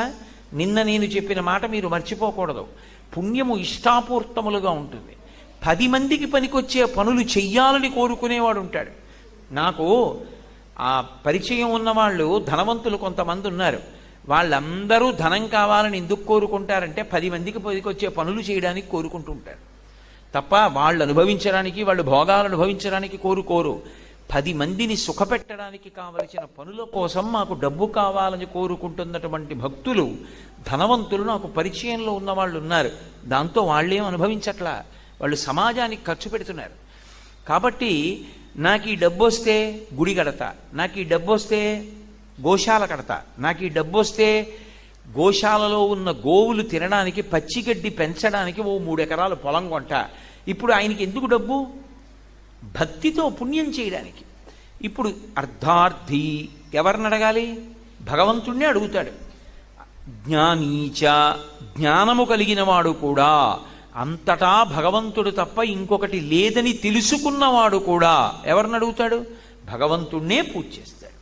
కాబట్టి నలుగురు నన్ను అడుగుతూనే ఉంటారు. ఇందులో ఈ నలుగురు భగవంతుణ్ణి అడిగినప్పుడు చేసేటటువంటి ప్రార్థన యొక్క స్థాయి మారుతుంది. అందుకే ప్రార్థన అన్నది ఎప్పుడూ మరిచిపోకూడదు. ప్రార్థన భగవంతుణ్ణి ప్రతిరోజు ప్రతి వాళ్ళు తప్పకుండా చెయ్యాలి. ఎందుకు చెయ్యాలి? ఇందాక మీకు చెప్పానే, చేసిన పాపపుణ్యాలు ఎవరికి తెలిసి ఏ ఫలితం వస్తుందో. ఆయన్ని ప్రార్థన చేస్తే ఆయన తప్పిస్తాడు, ఆయన కాపాడతాడు, ఆయన రక్షకుడు. అందుకే తప్పకుండా భగవంతుణ్ణి ప్రార్థన చెయ్యాలి. మనకి ప్రార్థన చెయ్యడం ఎలా చెయ్యాలో కూడా చేత కాదు అంటే, మన పనుపున మన కోసమని శంకరాచార్యుల వారు ప్రార్థన చేశారు. ప్రార్థన చేసి లోకానికంతటికీ కూడా చదువుకోవలసినటువంటి అద్భుతమైనటువంటి స్తోత్రాన్ని ఇచ్చారు. చాలా తేలిక మాటలతో ఉంటుంది. షట్పదీ స్తోత్రమని. అది నాకు నోటికి రాదండి, నేను ఎప్పుడూ చదవలేదండి అంటే అంతకన్నా దారుణమైన విషయము లోకంలో ఇంకొకటి లేదు. షట్పదీ స్తోత్రం వచ్చి ఉండాలి. ఒకవేళ రాకపోతే కనీసంలో కనీసం షట్పదీ స్తోత్రం తప్పకుండా ఇంట్లో ఉండాలి. ఇంట్లో ఉండి ప్రతిరోజు చదువుకోవాలి. చాలా తేలికగా ఉంటుంది షట్పదీ స్తోత్రం. అవినయమపనయ విష్ణోహో అని ప్రారంభం అవుతుంది. అది రోజు భగవంతుడి దగ్గర చెప్పాలి. మనందరం ఏమడగాలో మనకి చేత కాదని శంకరాచార్యుల వారు మనందరి పనుపున ప్రార్థనా శ్లోకాలని రచన చేశారు. ఆ షట్పది పూజ యందు తప్పకుండా చెప్పాలి. అలాగే కొన్ని పద్యాలు ఉంటాయి. నీపాద కమల సేవయు నీపాదార్చకుల తోడి నెయ్యము నితాంతాపారభూత దయయు తాపసమందార నాకు దయసేయ కదే. అలాగే భాగవతంలో నీ పద్యావళులు ఆలకించు చెవులున్ నిన్నాడు వాక్యంబులన్ నీ పేరన్ పనిచేయు హస్తయుగమున్ నీ మూర్తిపై చూపులున్ నీ పాదంబుల పొంతమృక్కు శిరముల్ నీ సేవపై చిత్తముల్ నీపై బుద్ధులు మాకు నిమ్ము కరుణన్ నీరజపత్రీక్షణ. అటువంటి పద్యాలు నోటికొచ్చి ఉండాలి. మనని రక్షించమని అడగడానికి శంకరాచార్యుల వారు వివిధ స్థాయిలలో ఉన్న ప్రార్థనలు మనకిచ్చారు. ఎందుకంటే అందరూ ఒక స్థాయిలో ఉండరు. కొంతమంది ఎప్పుడూ కోరిక కోరుకుని నన్ను భద్రంగా చూడు భద్రంగా చూడు భద్రంగా చూడు అని అడిగేవాళ్ళు ఉంటారు. వాళ్ళ కొరకు కొన్ని శ్లోకాలు ఇచ్చారు. ఆ శ్లోకం రోజు చెప్పాలి. దృశాద్రాఘీయస్యాదరదళిత నీలోత్పల రుచ దవీయాంసం దీనం స్నపయ కృపయా మమపి శివే అనేనాయం ధన్యో భవతి నచతే హానిర్యత వనే వా హర్మ్యే వా సమకర నిపాతో హిమకర అని ప్రతిరోజు చెప్పాలి ఈశ్వరుడి దగ్గర ఆ శ్లోకాన్ని, అమ్మవారి దగ్గర. ఎందుకని? అమ్మా నేను ఎంతో దీనుణ్ణి, ఎన్నో కష్టాల్లో ఉన్నాను, ఎక్కడో పడిపోయి ఉన్నాను. అమ్మా నా వంక బాగా చూడు, నీ చూపు ఎలా ఉంటుంది? దృశాద్రాఘీయస్యాదరదళిత నీలోత్పల రుచా. ఈ బ్రహ్మాండములన్నీ ఎంతవరకు ఉన్నాయో అంతకన్నా ఎక్కువ దూరం నువ్వు ఇలా కళ్ళు తిప్పి చూస్తుంటావు. అందరూ నీ బిడ్డలు గనక, ఆ బ్రహ్మకీట జననివి కనుక. అయినా నా వంక మాత్రం ప్రత్యేకంగా చూడు. ఎందుకో తెలుసా అమ్మా? నీ చూపుల అమృత ధారల యందు నేను తడిసిపోవాలి. స్నపయ కృపయా మమపి శివే. ఓ శివే మంగళప్రదురాలా, స్నపయ కృపయా, దయతో స్నపయా, నన్ను తడిపేసేయి. దేనితో? నీ దృష్టి చేత.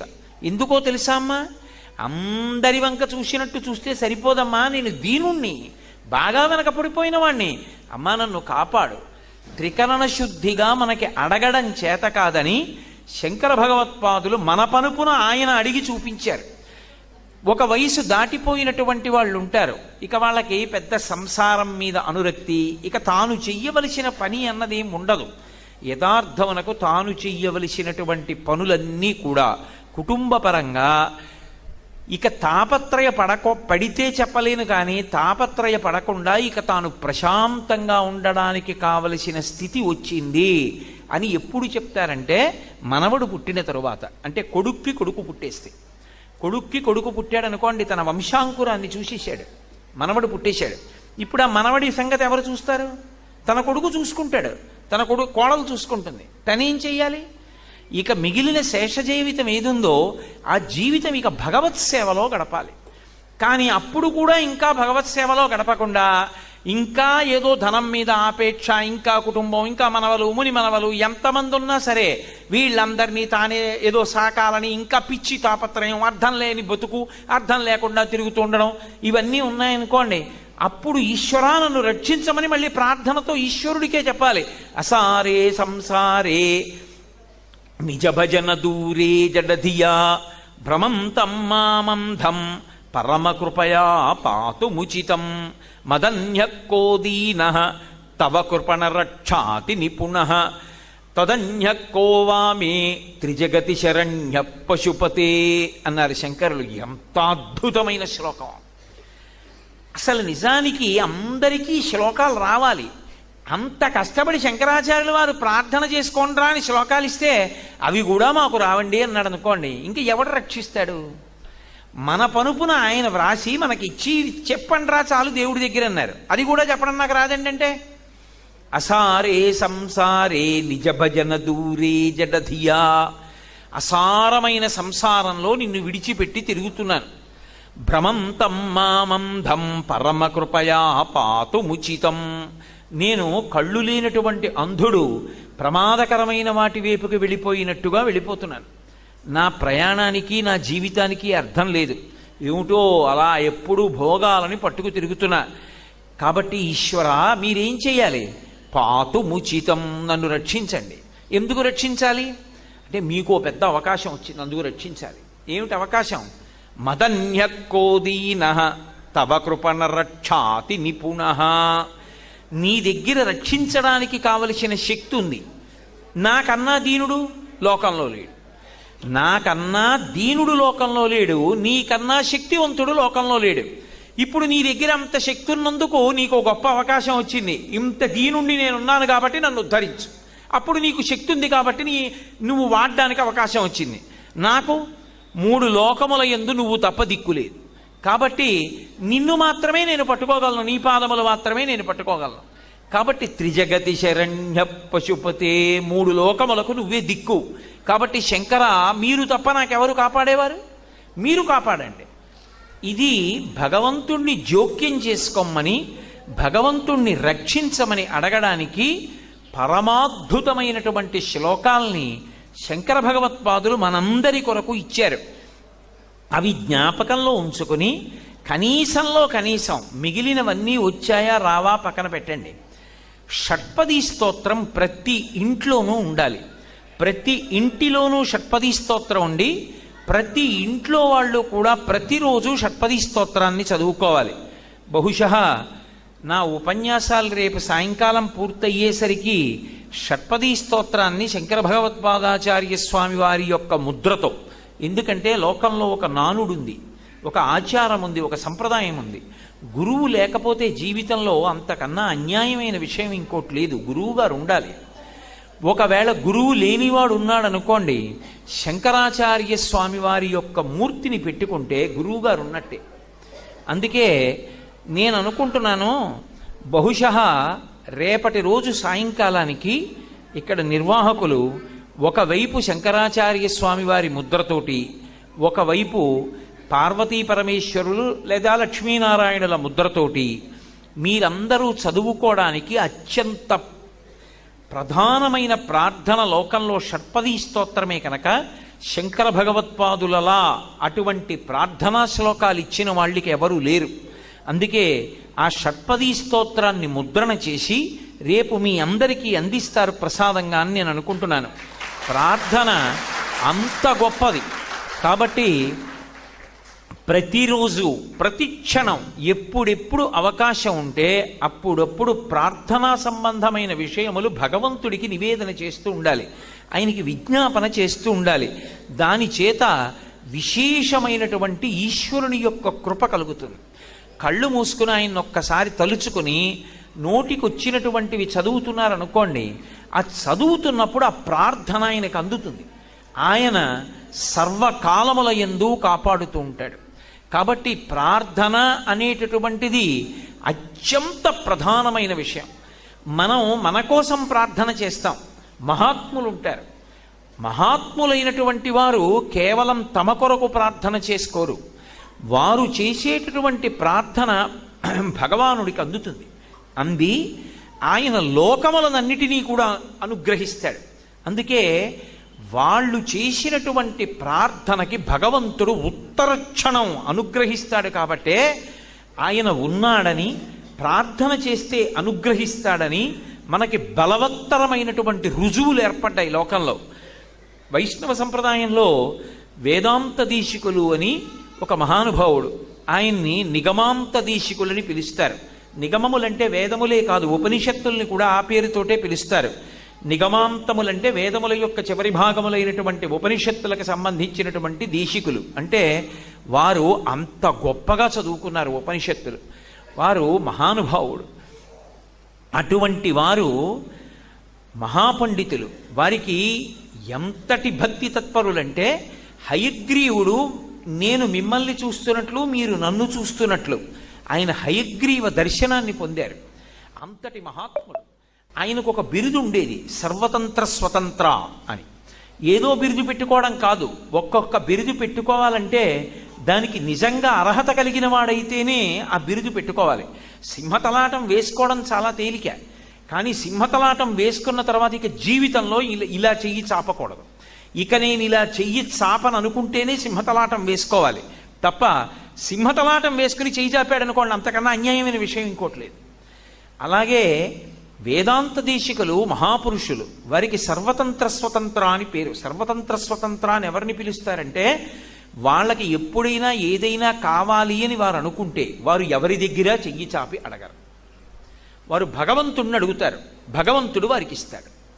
ఒకరిని అడగవలసిన అవసరం వారికి ఉండదు. అటువంటి వారిని సర్వతంత్ర స్వతంత్ర అని పిలుస్తారు. వేదాంత దేశికులకి సర్వతంత్ర స్వతంత్ర అని బిరుదిచ్చారు. లోకంలో అపారమైనటువంటి కీర్తివంతుల్ని చూసి ఏడిచేవాళ్ళు ఎప్పుడూ ఉంటారు. ఆయనకి కీర్తి ఎందుకు వచ్చిందో, ఆయన ఎంత చిత్తశుద్ధి కలిగిన వాడో, ఆయన ఎంత భక్తి తత్పరుడో అక్కర్లేదు. ఆయనకి అంత పేరు ప్రఖ్యాతులు ఎందుకు ఉండాలి అని ఏడిచేవాళ్ళు ఉంటారు లోకంలో. వాడు ఉండలేడు అలా నియమబద్ధంగా, కానీ ఆయన ఉన్నాడని ఏడుస్తూ ఉంటాడు. అలా వేదాంత దేశికుల పట్ల కూడా అసూయ పెంచుకున్నటువంటి వాళ్ళు కొంతమంది బయలుదేరారు. వాళ్ళందరూ అసూయతో ఒక నిర్ణయానికి వచ్చారు. వేదాంత దేశికులకు సర్వతంత్ర స్వతంత్ర అని బిరుదుంది కదూ, ఎవరిని అడగకుండా ఉండాలి కదూ. ఆయన నిత్య జీవితంలో ఎవరిని ఏమీ అడగరు. ఏదైనా పెద్ద డబ్బు అవసరం వస్తే ఏం చేస్తాడో చూడాలి, ధర్మ సంకటంలోకి నెట్టాలి ఆయన అనుకున్నారు. ఎవరైనా పెళ్లి చేసుకుంటానండి నాకు సాయం చెయ్యండి అని వచ్చారనుకోండి, గృహస్థాశ్రమంలో ఉన్నవారు ఎట్టి పరిస్థితులలోనూ సహాయం చేయకుండా పంపించకూడదు. ఉపనయనం చేసుకుంటానని వచ్చిన బ్రహ్మచారి వచ్చి భిక్ష అడిగిన, సన్యాసి వచ్చి భిక్ష అడిగిన, ఇప్పుడు వాళ్ళు భిక్ష ఎందుకు అడుగుతారు, కోట్లు వాళ్లే సంపాదిస్తున్నారు. కాబట్టి ఒకవేళ సన్యాసి వచ్చి భిక్ష అడిగిన గృహస్థాశ్రమంలో ఉన్నటువంటి వ్యక్తి భిక్ష పెట్టవలసి ఉంటుంది, అది ప్రధానం. అలాగే ఎవరైనా పెళ్లి చేసుకుంటాం మాకు సాయం చెయ్యండి అని అడిగారనుకోండి, వాళ్ళకి సాయం చెయ్యాలి వెంటనే, అది గృహస్థు యొక్క ప్రధాన కర్తవ్యం.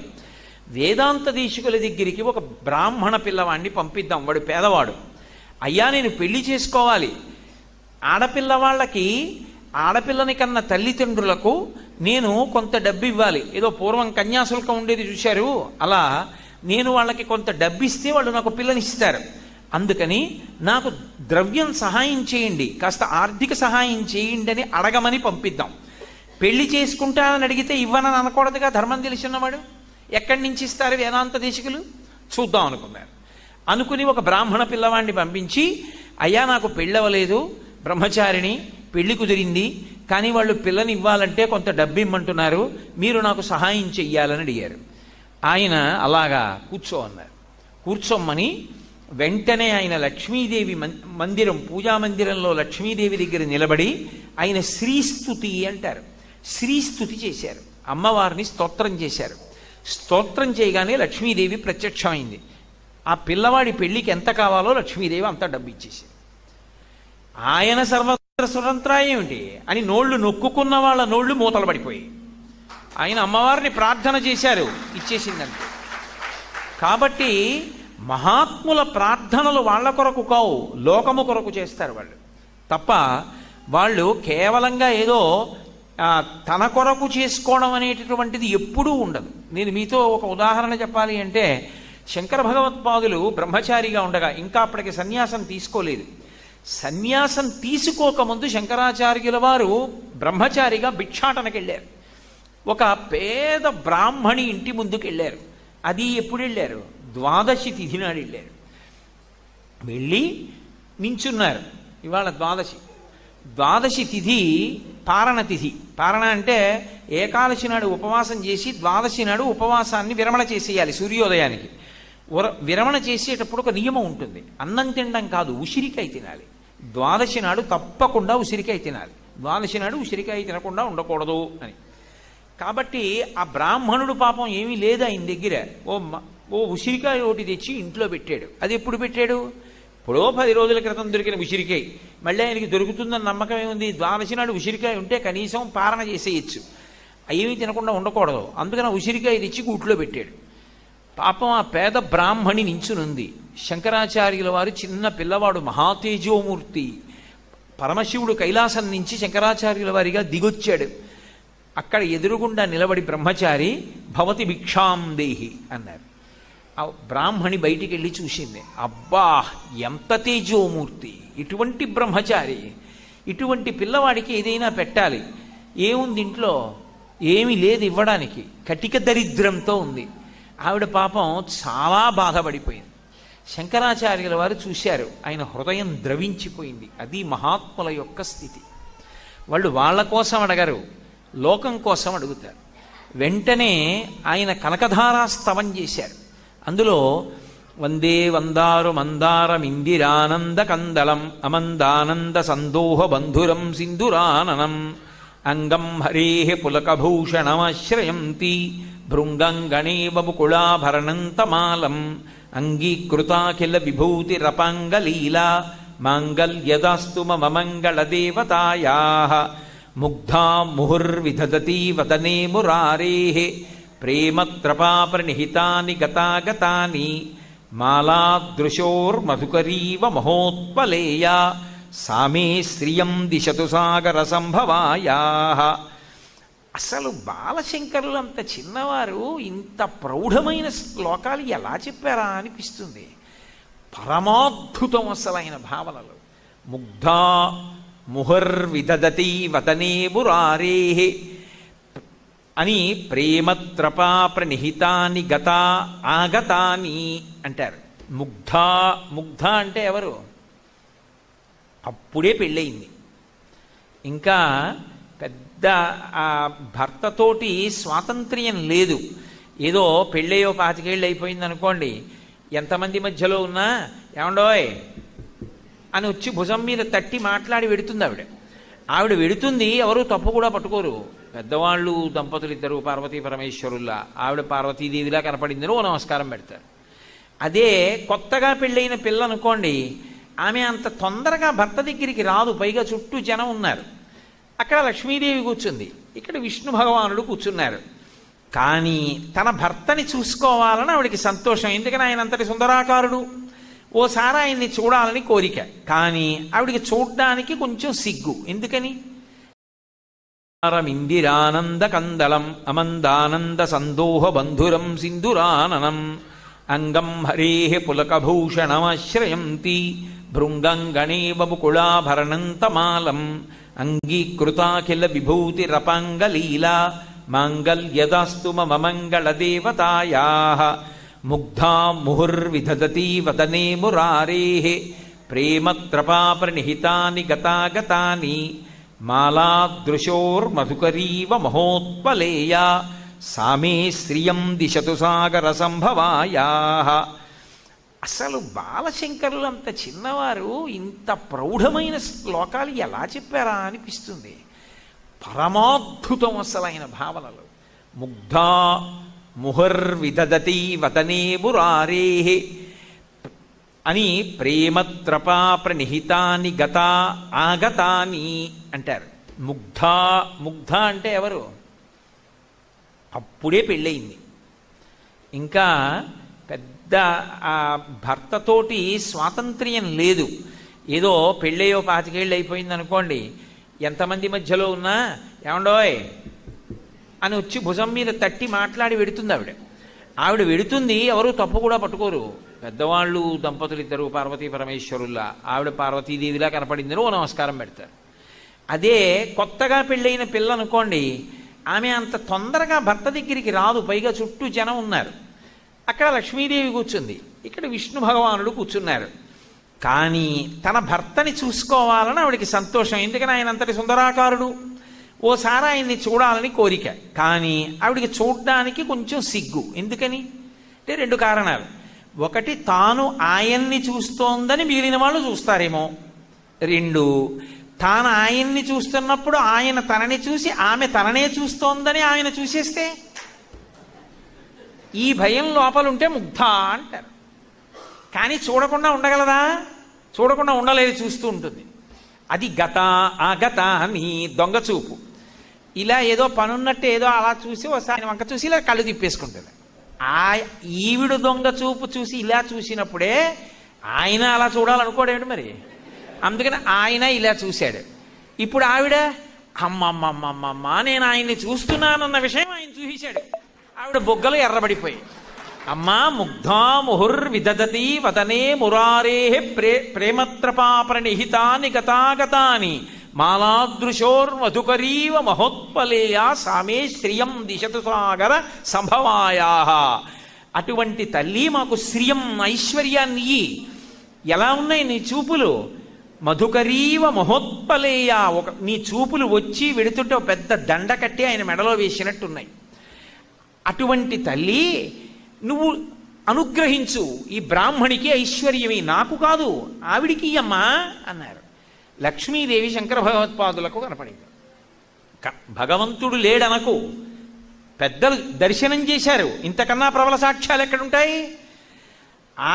ఆవిడంది, శంకర ఇద్దును, కానీ ఈమె గత జన్మలో ఎవ్వరికి ఏమీ పెట్టి ఎరగదు. ఈమె భర్త కూడా అంతే, అందుకే వీళ్ళిద్దరినీ దంపతుల్ని చేశారు. వీళ్ళు పెట్టింది ఉంటే ఎంతైనా ఇద్దును, చిన్నది అడ్డు పెట్టి ఎంతైనా ఇచ్చేస్తా. కానీ అసలు ఇచ్చినదేమీ లేదు.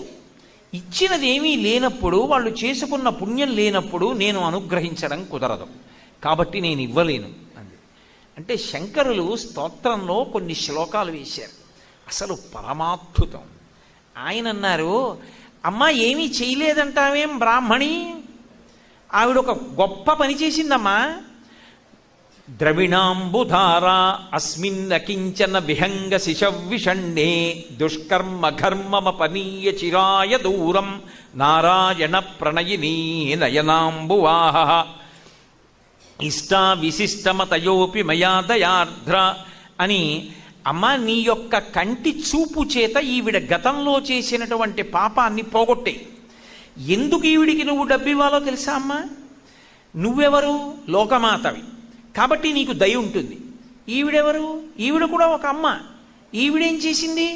నాకు తల్లి అయి ఆవిడికి ఏమీ లేకపోయినా నేను వచ్చి భవతి భిక్షాందేహి అని చేయి చాపానని, బ్రహ్మచారికి ఏదో ఒకటి పెడదామని, అమ్మ ఆవిడ దగ్గర ఏం లేదమ్మా, ఉసిరికాయ ఒక్కటే ఉంది, ఆ ఉసిరికాయ నాకు ఇచ్చేసిందమ్మా. ఇవ్వడం వెనక ఎంత ప్రేమ ఉందమ్మా!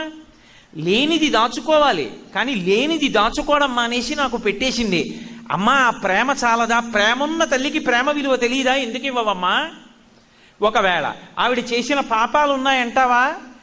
నీ యొక్క కంటి చూపుతో కొట్టేయమ్మా వాటిని అన్నింటినీ. పెద్ద మబ్బు ఉంది, గాలి వచ్చింది, వెళ్ళిపోతుందా లేదా మబ్బు? అలాగే దుష్కర్మ ఘర్మమపనీయ చిరాయ దూరం నారాయణ ప్రణయిని నయన అంబువాహ. నీ కంటి యొక్క అనుగ్రహం అనేటటువంటి చూపు యొక్క శక్తితో ఈమె చేసినటువంటి పాపముల సమూహాన్ని దూరంగా కొట్టవతల బారాయి. కొట్టేసి ఈవిడ ఎంత ప్రేమతో నాకు పెట్టిందో, ఒక సామాన్య స్త్రీ ఏమీ లేనిది ఉన్న ఉసిరికై నాకు పెడితే, లోకాలను కన్నా తల్లివి నువ్వు పెట్టకుండా ఏదో తప్పు చేసిందంటే అమ్మా రేపు పొద్దున నిన్ను తప్పు పడతారు సుమా, కనకవర్షం కురిపించేయమ్మా అన్నారు. అమ్మవారంది, శంకర నువ్వు అడిగినందుకు ఎప్పుడో ఇద్దును. ఎందుకు ఇవ్వలేదో తెలుసా? రేపొద్దున్న లోకంలో దరిద్రంతో ఉన్నవాళ్ళు నన్ను అడగడానికో స్తోత్రం కావాలది నీ నోటి వెంట చెప్పిద్దామని ఆపాను. ఇప్పుడు చెప్పావు కదూ కనకధారా స్తోత్రం, ఇక లోకానికి బెంగలేదు. ఎక్కడ ఎవడికి ఏ దరిద్రం ఉన్నా వాడు కనకధారాస్తవం చేస్తే అనుగ్రహిస్తాను అని శంకర భగవత్పాదులు స్తోత్రం పూర్తి చెయ్యగానే, శంకర నీ చేతిలో ఉసిరికాయ పెట్టిందన్నావు కనుక బంగారు ఉసిరికలు కురిపిస్తున్నానని అమ్మవారు ఒక గంట పైచిలకు బంగారు ఉసిరికలు కురిపించింది. ఇప్పటికీ ఉందా ఇల్లు? కేరళలో స్వర్ణతమనాయ్ అని గేటు మీద రాసి ఉంటుంది, అంటే కనకధార పడిన ఇల్లు అని. నేను ఆ ఇంటికి వెళ్ళడం జరిగింది. వెళ్ళి ఆ ఇంట్లోకి వెళ్ళి అడిగాను ఎక్కడ కనకధార కురిసింది అంటే, ఆ వాళ్ళ పూర్వీకుల్లో ఉండేది ఆ పేద బ్రాహ్మణి. ఆయన బయటికి వచ్చి చెప్పాడు, ఇదిగోనండి ఇక్కడే శంకరులు నించున్నారు, ఇక్కడే కనకధార పడింది అని చెప్పాడు. ఇప్పుడు అది అంత పెద్ద రాజకోటలా ఉంటుంది. మేము అక్కడే నిలబడి కొంతసేపు కనకధారా స్తోత్రం చేసి తిరిగి వెళ్ళిపోయాం. కాబట్టి ప్రబల సాక్ష్యం లోకం కోసం చేశారు శంకరాచార్యుల వారు. ఇప్పుడు శంకర భగవత్పాదులు కనకధారాస్తవం చేశారు కాబట్టి మనందరి దగ్గర ఒక గొప్ప చింతామణి ఉంది. ఏమిటా చింతామణి? ఏ కష్టంలో ఉండనివ్వండి, అది అమ్మవారికి చెప్పుకోవచ్చు. కానీ నిజంగా కష్టం అయితే అయిందానికి కాందానికి చెప్పక్కర్లేదు. కనకధారాస్తవం చేస్తే అమ్మవారు అనుగ్రహిస్తుంది. అంత గొప్ప ప్రార్థన ఒక పేద బ్రాహ్మణి కోసం, లోకం కోసం శంకర భగవత్పాదులు చేశారు. అలా విద్యారణ్యుల వారు చేశారు ఒకప్పుడు. విద్యారణ్యుల వారు చేసిన ప్రార్థన వలన అసలు సనాతన ధర్మం నిలబడింది. ఎందుచేత అంటే వారి పేరే విద్యారణ్యులు. అరణ్యం అంటే అక్కడ లేని తీగ, అక్కడ లేని మొక్క, లేని చెట్టు ఉండవు. అన్నీ దొరుకుతాయి అరణ్యంలో. అన్ని రకాల తీగలు ఉంటాయి, అన్ని రకాల ఔషధులు ఉంటాయి, అన్ని రకాల పళ్ళు ఉంటాయి, అన్ని రకాల చెట్లు ఉంటాయి, అన్ని రకాల ఆకులు ఉంటాయి. అన్నీ ఉన్నది అరణ్యం అయినట్టే వారికి తెలియనటువంటి శాస్త్రం లేదు. అందుకే వారిని విద్యారణ్య స్వామి వారిని పిలుస్తారు. అటువంటి విద్యారణ్య స్వామి వారు 4 వేదములకు భాష్యం రాశారు. మహానుభావుడు ఒక శాస్త్రానికి కాదు 4 వేదములకు భాష్యం ఇచ్చారు. వారికి రాచ పరిపాలన దగ్గర నుంచి ధర్మశాస్త్రము, అర్థశాస్త్రము, జ్యోతిష్శాస్త్రము వారికి తెలియని శాస్త్రం లేదు. అంతటి మహాపురుషులు వారు. ఒకప్పుడు లక్ష్మీదేవి గురించి తపస్సు చేశారు. అమ్మవారు ప్రత్యక్షమై ఏం కావాలని అడిగింది. గొప్ప ధనం కావాలన్నారు. ఆవిడంది, ఇస్తాను కానీ ఈ జన్మలో కాదు, నీకు ఈ జన్మలో ఐశ్వర్యం ఇవ్వను, వచ్చే జన్మలో ఇస్తాను, ఇప్పుడు నువ్వు చేసిన తపస్సుకి. లక్ష్మీదేవి అదృశ్యమైంది. ఈయన ఆలోచించారు, వచ్చే జన్మలో కదా ఇస్తానంది, వచ్చే జన్మ వరకు ఎవడాగుతాడు, ఈ జన్మలోనే పొందుదాం అని ఆయన సమస్త శాస్త్రములు తెలుసున్నవారు. ఆయన వెంటనే సన్యాసం తీసుకున్నారు. శంకరాచార్యుల వారు ఎలా ఆపత్ సన్యాసం తీసుకున్నారో అలా నేను సన్యసించుచున్నాను అని వెంటనే సన్యాస స్వీకారం చేశారు. సన్యాసాశ్రమం స్వీకరిస్తే పూర్వజన్మ విడిచిపెట్టేసి రెండో జన్మ తీసుకున్నట్టు. ద్విజ. కాబట్టి ఇప్పుడు అమ్మ నాకు రెండో జన్మ వచ్చేసింది, ఇచ్చేసే ఐశ్వర్యం అంటే లక్ష్మీదేవి కురిపించేసి ఆవిడంది, విద్యారణ్య స్వామి నీకు తెలియని విషయం కాదు, శాస్త్రాలు చదువుకున్నావు కదా, సన్యాసి డబ్బు ముట్టుకోకూడదు, తొందరపడి రెండో జన్మని సన్యాసం తీసుకున్నావు, డబ్బు కురిపించాను కానీ ముట్టుకోకండి. ఆవిడ ఆశ్రమ నియమం పాడైపోతుంది. అంటే ఆ రోజుల్లో కాబట్టి ఆవిడ చెప్పింది సుమండి, కాబట్టి ఆయన విన్నాడు. ముట్టుకోకు, సన్యాసివి కాదు, ధనాన్ని ముట్టుకోకూడదు అంటే ఇప్పుడు లేరని కాదు నా ఉద్దేశం. ఇప్పటికీ మహాపురుషులు ఉన్నారు సన్యాసాశ్రమంలో కూడా. కంచికామకోటి పీఠాధిపత్యం వహించిన చంద్రశేఖరేంద్ర సరస్వతి మహాస్వామి, చంద్రశేఖర భారతి శృంగేరి పీఠాధిపత్యం వహించినటువంటి మహాపురుషులు, నృసింహ భారతీ స్వామి, అటువంటి పెద్దలు ఎందరో ఉన్నారు. సన్యాసాశ్రమంలో ఉన్న వాళ్ళందరినీ కించపరిచి నేను ఎప్పుడూ మాట్లాడినాం. కాబట్టి ఆ తల్లి నువ్వు సన్యాసివయ్యావు కాబట్టి ధనాన్ని ముట్టుకోకండి. ఇప్పుడు విద్యారణ్య స్వామి వారికి పచ్చి వెలక్కాయ నోట్లో పడింది. నన్ను పుచ్చుకోవద్దంది ధనం, సన్యాసాశ్రమం స్వీకరించాను, సరే నేను పుచ్చుకోకూడదు కానీ ఈ డబ్బుని సత్కార్యానికి వినియోగిస్తానని వెంటనే హరిహరరాయలు బుక్కరాయలు ఇద్దరినీ పిలిచి సనాతన ధర్మాన్ని నిలబెట్టడానికి కాషాయ పతాకంతో కూడుకున్నటువంటి ఒక అద్భుతమైన సామ్రాజ్యాన్ని స్థాపించడానికి కావలసిన రీతిలో ఈ ధనాన్నంతటినీ వాడి కోటలు కట్టమని దక్షిణ దేశంలో విజయనగర సామ్రాజ్యాన్ని స్థాపించారు. రామాయణంలో చెప్తున్నటువంటి పంపా నది అక్కడే ఉంటుంది. కర్ణాటకలో కన్నడ భాషలో ఒక విచిత్రం ఉంటుంది. మనం పిలిచేటటువంటి చోట ఎక్కువ వాళ్ళు హ వేస్తూ ఉంటారు, హంపి హంపి అంటారు, పంపి పంపి, అది పంపా నది అక్కడ ఉంటుంది. అటువంటి చోట అద్భుతమైనటువంటి విజయనగర సామ్రాజ్యాన్ని విద్యారణ్య స్వామి వారు స్థాపించారు.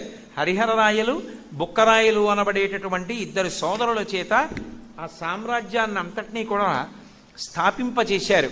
అంటే ఒక్కొక్క మహాత్ముడు చేసినటువంటి ప్రార్థన చేత సనాతన ధర్మాన్ని రక్షించగలిగినటువంటి రాజ్య వ్యవస్థ ఏర్పడింది. కాబట్టి ప్రార్థన అనేటటువంటిది అంత తేలికైన విషయం కాదు. నిండు హృదయంతో చేసినటువంటి ప్రార్థనకి భగవానుడు ఉత్తర క్షణం అనుగ్రహిస్తాడు. ఒకప్పుడు కుంతీదేవి ప్రార్థన చేసింది కృష్ణ భగవానుడిని. యథార్థానికి అవి స్ఫురణలో పెట్టుకుని మనందరం కూడా అటువంటి ప్రార్థన చేయవలసి ఉంటుంది. అందులో ఆవిడ అంటుంది, యాదవులందు పాండు సుతులందు నాకు మోహ విచ్ఛేదము చేయుమయ్య, ఘనసింధువు చేరిడి గంగభంగి నీపాద సరోజ చింతనముపై అనిశము మదీయ బుద్ధి అత్యాదర వృత్తితో గదియగనట్లు చేయగదయ్య ఈశ్వరా అంటుంది. ఓ కృష్ణ, యాదవులందు పాండు సుతులందు నాకు మోహ విచ్ఛేదము చెయ్యుమయ్యా. యాదవులయందు పాండవులయందు నాకు ఇంకా మోహం పోని, ఎంతకాలం ఇంకా నా పిల్లలు నా పిల్లలు నా పిల్లలని కొట్టుకుంటాను. పాండురాజు వీళ్ళని కని శరీరం వదిలిపెట్టాడు. అప్పటి నుంచి నా పిల్లల్ని మాద్రి పిల్లల్ని కూడా నా పిల్లలుగా ఎంతో కష్టపడి పైకి తీసుకొచ్చాను. ఇప్పుడు కురుక్షేత్ర యుద్ధం అయిపోయింది, వాళ్ళు సింహాసనం మీద కూర్చున్నారు. ఇంకా నా కృష్ణ ఇంకా వద్దు, కానీ నా మనసు నా పిల్లలని వెంపర్లాడుతుంది. అలా వెంపర్లాడకుండా చేసి వాళ్ళ ఎందే కాదు, ఇంత గొప్పవాడు కృష్ణుడు యాదవుల్లో పుట్టాడని నా బంధువులని యాదవుల మీద కూడా నాకు మమకారం వద్దు. యాదవులందు పాండు సుతులందు నాకు మోహ విచ్ఛేదము చేయుమయ్య, ఘనసింధువు చేరెడి గంగభంగి నీపాద సరోజ చింతనముపై అనిశము మదీయ బుద్ధి అత్యాదర వృత్తితో గదియగనట్లు చేయగదయ్య ఈశ్వర. గంగానది ఎక్కడో పుడుతుంది హిమాలయ పర్వతాలలో. పుట్టి ప్రవహించి ప్రవహించి ప్రవహించి ప్రవహించి ఎవరూ దారి చూపించకపోయినా చిట్ట చివర సముద్రంలో కలిసిపోతుంది. గంగ సముద్రంలో ఎలా కలిసిపోయిందో అలా నా బుద్ధి ఎప్పుడూ భగవంతుని గురించి చింతన చేసి చేసి చేసి చేసి చిట్ట చివర ఆ భగవంతుని ఎందే కలిసిపోయేటట్టుగా ఓ కృష్ణ నన్ను అనుగ్రహించు అని కుంతీదేవి ప్రార్థన చేస్తుంది. ప్రార్థన అనేటటువంటిది ఎంత శక్తివంతమంటే ఆ ప్రార్థన చేసినప్పుడు ఒక్కొక్కసారి దేవతలందరూ కూడా ఆశ్చర్యపోయి దేవతలు కూడా అయోమయావస్థకి గురైపోయి ఇప్పుడు మనం ఏం చెయ్యాలి అని తెల్లబోయేటట్టుగా దేవతల్ని కూడా నిలబెట్టేసినటువంటి ప్రార్థనలు ఉన్నాయి లోకంలో. ఒకప్పుడు గజేంద్రుడు చేశాడు ప్రార్థన. ఆయన గజేంద్రమోక్షణ ఘట్టంలో చేసినప్పుడు ఆయన ఎవరిని పిలుస్తున్నాడో ఎవరికీ తెలియలేదు. 33 కోట్ల మంది దేవతలు లేచి నిలబడ్డారు. ఎవ్వని చేజనించు జగమెవ్వని లోపల నుండు లీనమై ఎవ్వని ఎందుడిందు పరమేశ్వరుడెవ్వడు మూలకారణం బెవ్వడనాది మధ్యలయుడెవ్వడు సర్వము తానయైన వాడెవ్వడు వాని ఆత్మభౌ ఈశ్వరునే శరణంబు వేడెదన్ అన్నాడు. ఎవరిలోంచి ఈ జగత్తంతా వస్తోంది? ఎవరి యందు ఈ జగత్తు నిలబడుతోంది? ఎవరి యందు ఈ జగత్తు లయమైపోతోంది? ఎవరు ఈ లోకములనన్నిటినీ కూడా తేజోరూపుడై కాపాడుతున్నాడు? అటువంటి వాడెవరో వాడు నన్ను రక్షించుగాక అన్నాడు. ఇప్పుడు ఎవరిని పిలుస్తున్నాడు ఆయన? ఎవరెళ్ళాలి? ఇంతమంది దేవతలు లేచి నించున్నారు. ఎవరెళ్లాలో అర్థం కాలేదు. అందరూ కూర్చున్నారు. రక్షించడం అనేటప్పటికి రావలసిన వాడెవరు? శ్రీ మహావిష్ణువు రావాలి. అందుకే నిన్ను నువ్వు మరిచిపోయి రావాలి అని నిబంధన పెట్టి శరణాగతి చేస్తే మహానుభావుడు ఎక్కడో అల వైకుంఠపురంబులో నగరిలో ఆమూల సౌధంబుదాపల మందార వనాంతరమృతతర ప్రాతేందుకంతోపలోత్పల పర్యంకరమా వినోదియగు ఆపన్న ప్రసన్నుండు విహ్వల నాగేంద్రము పాహీ పాహీ అన కుయ్యాళించి సంరంభి అయి పరిగెత్తురాలా అంటే ఒకానొకప్పుడు భక్తుడు చేసినటువంటి ప్రార్థన దేవతలందరూ కూడా తెల్లబోయి నిలబడేటట్టుగా చేసింది. ఆర్తితో భగవంతుణ్ణి ఉద్దేశించి చేసినటువంటి ప్రార్థన భగవంతుణ్ణి కదిపేస్తుంది. కదిపి ఉత్తర క్షణంలో తీసుకొచ్చి భక్తుడి ముందు నిలబడేటట్టుగా చేస్తుంది. ప్రార్థన అంత శక్తివంతము. త్రికరణ శుద్ధిగా భగవంతుణ్ణి ప్రార్థన చేసేవాడు ఉంటే ఆయన జోక్యం చేసుకుని ఎవరినైనా సరే ఎప్పుడైనా సరే కాపాడడానికి సంసిద్ధుడై ఉంటాడు. కానీ పిలిచేటప్పుడు మాత్రం వాడు ఉన్నాడన్న నమ్మకంతో ప్రార్థన చెయ్యాలి. అందుకే జీవితంలో ఎప్పుడూ మర్చిపోకూడని విషయం ఏది అంటే ప్రార్థనతోటే రోజు ప్రారంభం కావాలి, ప్రార్థనతోటే రోజు పూర్తయిపోవాలి. రాత్రి పడుకుంటున్నాను అనుకోండి నిద్రపోవడానికి, ఇంకా నేను ఆ రోజు చేస్తున్నటువంటి కార్యకలాపాలన్నీ కూడా సమాప్తమైపోతున్నాయి కాబట్టి ప్రార్థన చేసి నిద్రపోవాలి. ఏమిటి ప్రార్థన? నోరు విప్పి ఏమీ చెప్పక్కర్లేదు. ఒక్కసారి శివా శివా శివా శివా అని 11 మార్లు పలకాలి. ఎందుకంటే నిద్రాకాలిక సుఖాన్ని ఇచ్చేటటువంటి వాడు పరమశివుడు. నిద్ర లేచేటప్పుడు శ్రీహరి శ్రీహరి శ్రీహరి అంటూ లేవాలి. నిద్ర పోయేటప్పుడు 11 మాటలు శివనామం చెప్పి పడుకోవాలి. ఇక పడుకున్నాడా ఇక ఇతర మాట మాట్లాడకూడదు. శివనామం చెప్పి నిద్రపోయి శ్రీహరినామంతో నిద్ర లేచిన వాడు ఎవరుంటాడో వాడు నిద్రపోయినటువంటి నిద్ర సమాధి స్థితి అవుతుంది. అదంతా కూడా వాడు తపస్సులో సమాధిలో ఉండి భగవంతుని యొక్క అనుగ్రహాన్ని కోరిన వాడైపోతాడు. లౌకిక నిద్ర అవదది. అందుకే నిద్రా సమాధి స్థితి సంచార పదయో ప్రదక్షిణ విధి స్తోత్రాణి సర్వాగిర యద్యత్ కర్మ కరోమి తత్తదఖిలం శంభో తవారాధనం అంటారు శంకర భగవత్పాదులు. నిద్రా సమాధి స్థితి ఎప్పుడు 11 మాటలు శివనామం చెప్పి పడుకుంటే. అందుకే లోకంలో ప్రార్థనా శ్లోకాలు వచ్చినన్ని మనకి ఎక్కడా కూడా అంతకన్నా ఎక్కువ స్థాయిలో అసలు ఎక్కువ సంఖ్యలో ఇతర శ్లోకములు కనపడవు. ఎక్కడ మీరు వాంగ్మయం పరిశీలించండి, ఆపద వచ్చింది అనేటప్పటికీ భగవంతుణ్ణి ప్రార్థన చేస్తారు. ఆయన కన్నా సర్వజ్ఞుడు, ఆయన కన్నా దక్షుడు, ఆయన కన్నా రక్షణ ఇవ్వగలిగినటువంటి వాడు లోకంలో ఉంటాడు. ఆశ్చర్యం ఏమిటంటే ఈ ప్రార్థన మౌనంగా ఉంటుంది. కొన్ని సమయాల్లో ఏ విధమైనటువంటి శ్లోకము ఉండదు. ఏమీ ఉండకుండా అక్కడికి వెళ్ళడమే ప్రార్థన అవుతుంది, అక్కడ పడిపోవడమే ప్రార్థన అవుతుంది. అమ్మవారి విషయంలో నోటితో ఏమీ చెప్పక్కర్లేదు. అమ్మవారి దగ్గర నేల మీద పడిపోతే చాలు, అదే ప్రార్థన. అమ్మవారి సన్నిధానంలో ఆ విశేషం ఉంటుంది. అయితే ఆడవారు మాత్రం నేల మీద పడకూడదు. పంచాంగ నమస్కారం ఒక్కటే చెయ్యాలి. మోకాళ్ళ మీద మోచేతుల మీద వంగి తల భూమికి తాటించాలి తప్ప ఎట్టి పరిస్థితులలోనూ కూడా ఆడదాని శరీరం పూర్తిగా నేలకి తగలకూడదు. కాబట్టి నేలకి తగిలేటట్టుగా నేల మీద పడి ఆడవాళ్ళు నమస్కారం చేయకూడదు. అది పురుషుడు ఒక్కడే చేస్తాడు. భగవతి దగ్గరికి వెళ్ళినప్పుడు ప్రణిపాతము చాలు, నేల మీద పడిపోతే చాలు. రామాయణంలో సీతాదేవి గురించి చెప్తూ రాక్షస స్త్రీలు అంటారు, ప్రణిపాత ప్రసన్నాహి మైథిలీ జనకాత్మజ అలమేషా పరిత్రాతుం రాక్షస్వో మహతో భయాత్. ఒక దేవాలయానికి వెడితే మౌనం పాటించి సాష్టాంగ నమస్కారం చేస్తే చాలు, మీరు అన్ని ప్రార్థనలు పూర్తి చేసేసినట్టే. అందుకే ఒక్కొక్క చోటికి వెళ్ళినప్పుడు ఒక్కొక్కలా ఉంటాయి నమస్కారాలు.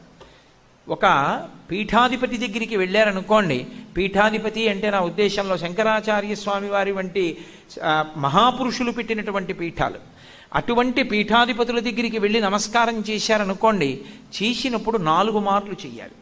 నారాయణ నారాయణ నారాయణ నారాయణ అంటూ 4 మాటలు చెయ్యాలి. వారు ఇది నారాయణ స్మృతం, నారాయణ నారాయణ నారాయణ అంటారు.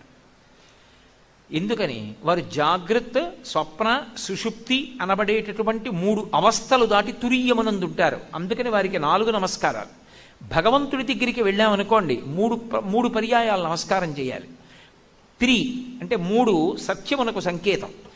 తల్లిదండ్రుల దగ్గరికి వెళ్ళారనుకోండి, ఒక్కటే నమస్కారం, ఒక్క నమస్కారం చాలు, వాళ్ళు ప్రీతిపాత్రులు అవుతారు. మౌనం, ఏమీ మాట్లాడకుండా దేవాలయ ప్రవేశం చేసిన లగాయితూ దేవాలయం బయటికి వచ్చే వరకు భగవత్ సంబంధం తప్ప ఇతర మాటలు మాట్లాడకూడదు. మీరు మధ్యలో మాట్లాడారనుకోండి, అక్కడికి పోతుంటుంది అది. అలా నమస్కారమునందు మౌనము, నమస్కారం చేసినంత మాత్రం చేత ఈశ్వరుడికి అది ప్రార్థనగానే వెళ్ళిపోతుంది. అలాగే కొన్ని క్షేత్రములలోకి ప్రవేశమే చాలు, అది మీకు ఈశ్వరుడి పట్ల చేసిన ప్రార్థనగా స్వీకరిస్తాడు. శ్రీకాళహస్తి క్షేత్రం ఉందనుకోండి, ఏమీ అడగక్కర్లేదు. శ్రీకాళహస్తి క్షేత్రంలోకి వెళ్ళి కాళహస్తీశ్వరుడికి జ్ఞానప్రసూనాంబకి నమస్కారం చేసి బయటికి వచ్చేసారనుకోండి, జీవితం పొద్దు వాలిపోతున్నప్పుడు అంటే ఆఖరి ఊపిరిలో కాళహస్తీశ్వరుడు భగవన్నామాన్ని పలికిస్తాడు. పలికించి వీడు చిట్ట చివరి ఊపిరిలో భగవన్నామం పలికాడు అన్న పుణ్యాన్ని కట్టపెట్టి మోక్షం ఇస్తాడు. అందుకే ఇప్పటికీ శాస్త్రాలలో ఒక నియమం ఉంది. కోటేశ్వరరావు గారు అబద్ధం చెప్పారు అని మీరు అనుకుంటే, శ్రీకాళహస్తి వెళ్ళినప్పుడు పండితులను అడగండి. 365 రోజులు నేను కాళహస్తి క్షేత్రం యొక్క పొలిమేర దాటను అని నిర్ణయం చేసుకుని శ్రీకాళహస్తి క్షేత్రంలో 365 రోజులు ఉండిపోయి, 365 రోజులు కాళహస్తీశ్వరుడి యొక్క జ్ఞానప్రసూనాంబ, గణపతి, దక్షిణామూర్తుల యొక్క దర్శనం చేసిన వాడు ఎవరుంటాడో వాడికి మోక్షమే. కాళహస్తి వాసము సంవత్సరం చేస్తే చాలు, మోక్షం ఇచ్చేస్తాడు. కొన్ని క్షేత్రముల యందు మాట ఉండదు, దర్శనం చేసి బయటికి వచ్చేస్తే చాలు, అనుగ్రహం వచ్చేస్తుంది. అదే ప్రార్థన, ప్రవేశమే ప్రార్థన. అందుకే మనిషి జీవితం ప్రార్థనతో ప్రారంభం. మనిషి ఒక రోజు పూర్తి చేయడం ప్రార్థనతో పూర్తి చేస్తాడు. ఎప్పుడు ఏది చేస్తున్నా ఈశ్వరా మీ అనుగ్రహం లేకుండా నేను చేసిన సంకల్పం పూర్తవదు. 1 గంటన్నర సేపు నేను ఏదైనా విషయం మీద మాట్లాడాలి అనుకుంటే 90 నిమిషాల సేపు నేను దేని గురించి చెప్పాలనుకుంటున్నానో దానికి సంబంధించిన అనేక విషయములు నా యొక్క మెదడులో తిరిగి ఆ స్మరణలన్నీ నాలోంచి మాటలుగా బయటికి వచ్చి మీకు అర్థమయ్యేటట్టుగా నేను మాట్లాడాలి అంటే సహనావతు సహనౌ భునక్తు సహ వీర్యం కరవావహై తేజస్వినావధీతమస్తు మా విద్విషావహై. అది ప్రార్థన. గురువు వచ్చేస్తాడు. గురువు శిష్యులు ఇద్దరూ కలిసి చెట్టు కింద కూర్చొని పాఠం మొదలు పెట్టగానే ఇద్దరూ కలిసి ఇది చేస్తారు. సహనావతు సహనౌ భునక్తు సహ వీర్యం కరవావహై తేజస్వినావధీతమస్తు మా విద్విషావహై.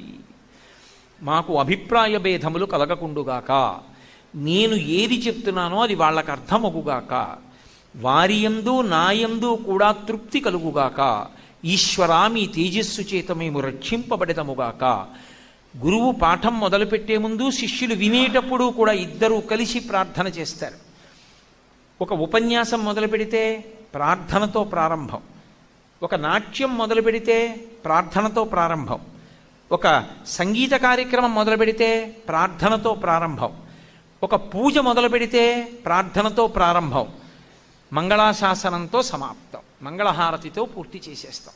ఈశ్వరా మమ్మలను ఇలా అనుగ్రహించిన మీకు, మీ పాదములు పట్టుకునేటట్టు అనుగ్రహించినటువంటి గురువులకు, ఆ గురువులకు ముందున్నటువంటి గురు పరంపరకు మంగళమగుగాక అని సమాశ్వాసిస్తూ వాళ్ళకి నమస్కరిస్తూ కార్యక్రమాన్ని పూర్తి చేస్తాడు.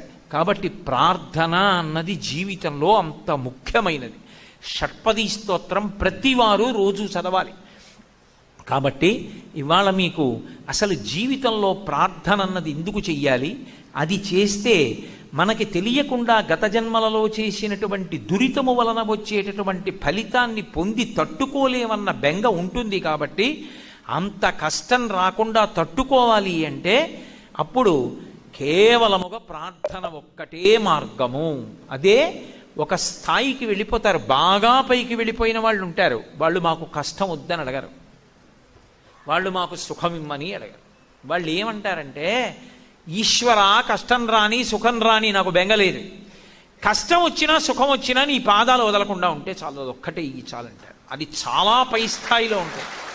దూర్జటి కాళహస్తీశ్వర శతకంలో చేశాడు. ఆయన అన్నాడు, లోకుల్నంగని మెచ్చని అలుగని లోలోన నిందించని చీకాకున్ పడని మహాత్ముడనని జేలొగ్గని మూకీభావమునం తిట్టని త్రోయని నీ కారుణ్యము కలిగి ఉండినను అంతే చాలునో శంకర. నిన్ను సేవింపగ నాపదల్పడమని నిత్యోత్సవం బబ్బని జనమాతృండనని సంసార మోహంబు పైగొనని జ్ఞానము గల్గని గ్రహగతుల్ కుందింపని మేలు వచ్చిన రాణి అవి నాకు భూషణములే శ్రీకాళహస్తీశ్వర.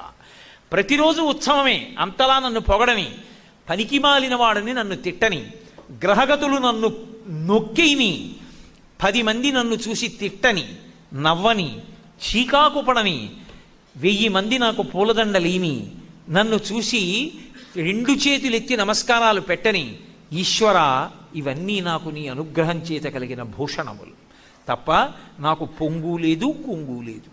అసలు ఆ స్థాయి దాటిపోయిన వాడు ఎవరుంటాడో వాడు ఇక భగవంతుడి గురించి ప్రార్థించాడు, వాడి వెంట భగవంతుడు పరిగెడతాడు. అది పై స్థాయి. అందుకంటాడు భగవద్గీతలో, తుల్య నిందా స్తుతిర్మౌని సంతుష్టో ఎనకేనచిత్ అనికేత స్థిరమతి భక్తిమాన్మే ప్రియో నరః. ఎవడికి నిందా స్తోత్రము సమానము, ఎవడికి కష్టము సుఖము, ఎండ వాన, శీతలము వేడి ఇలా కాకుండా ద్వంద్వములు లేకుండా అన్నిటి యందు సమబుద్ధితో ఎవడుంటాడో, ఎవడు ఆ స్థాయిని దాటిపోయాడో వాడు భక్తిమాన్మే ప్రియో నరః, నాకు అత్యంత ప్రియమైన వాడన్నాడు. అందుకే నేను మీతో మనవి చేసింది, భగవంతుడి దగ్గర చేరేటటువంటి 4 రకములైనటువంటి భక్తులు కూడా ఆర్తో జిజ్ఞాసురర్థార్థి జ్ఞానీచ భరతర్షభ, 4 ప్రార్థన చేయవలసినదే. ప్రార్థన చెయ్యకపోవడం అన్నది లోకమునందు ఉండదు. కాబట్టి చక్కగా మన కోసం ఎవరో ప్రార్థన చేయడం కాదు, మన కోసం మనం ప్రార్థన చేసుకోవడం నేర్చుకోవాలి. ఎందుకలా? నీకు ఆకలిస్తే నువ్వు తిను, నువ్వు ఎందుకు ప్రార్థన చెయ్యవు? చక్కగా నువ్వు ప్రార్థన చేసుకో భగవంతుణ్ణి. ఎప్పుడో ఏడాదికో 2 ఏళ్లకో ఎవరో వచ్చి నీకోసం ప్రార్థన చేయడం ఏమిటి? నువ్వే రోజు చేసుకో, నువ్వే ప్రతి గంట చేసుకో, క్షేమంగా ఉంటావు.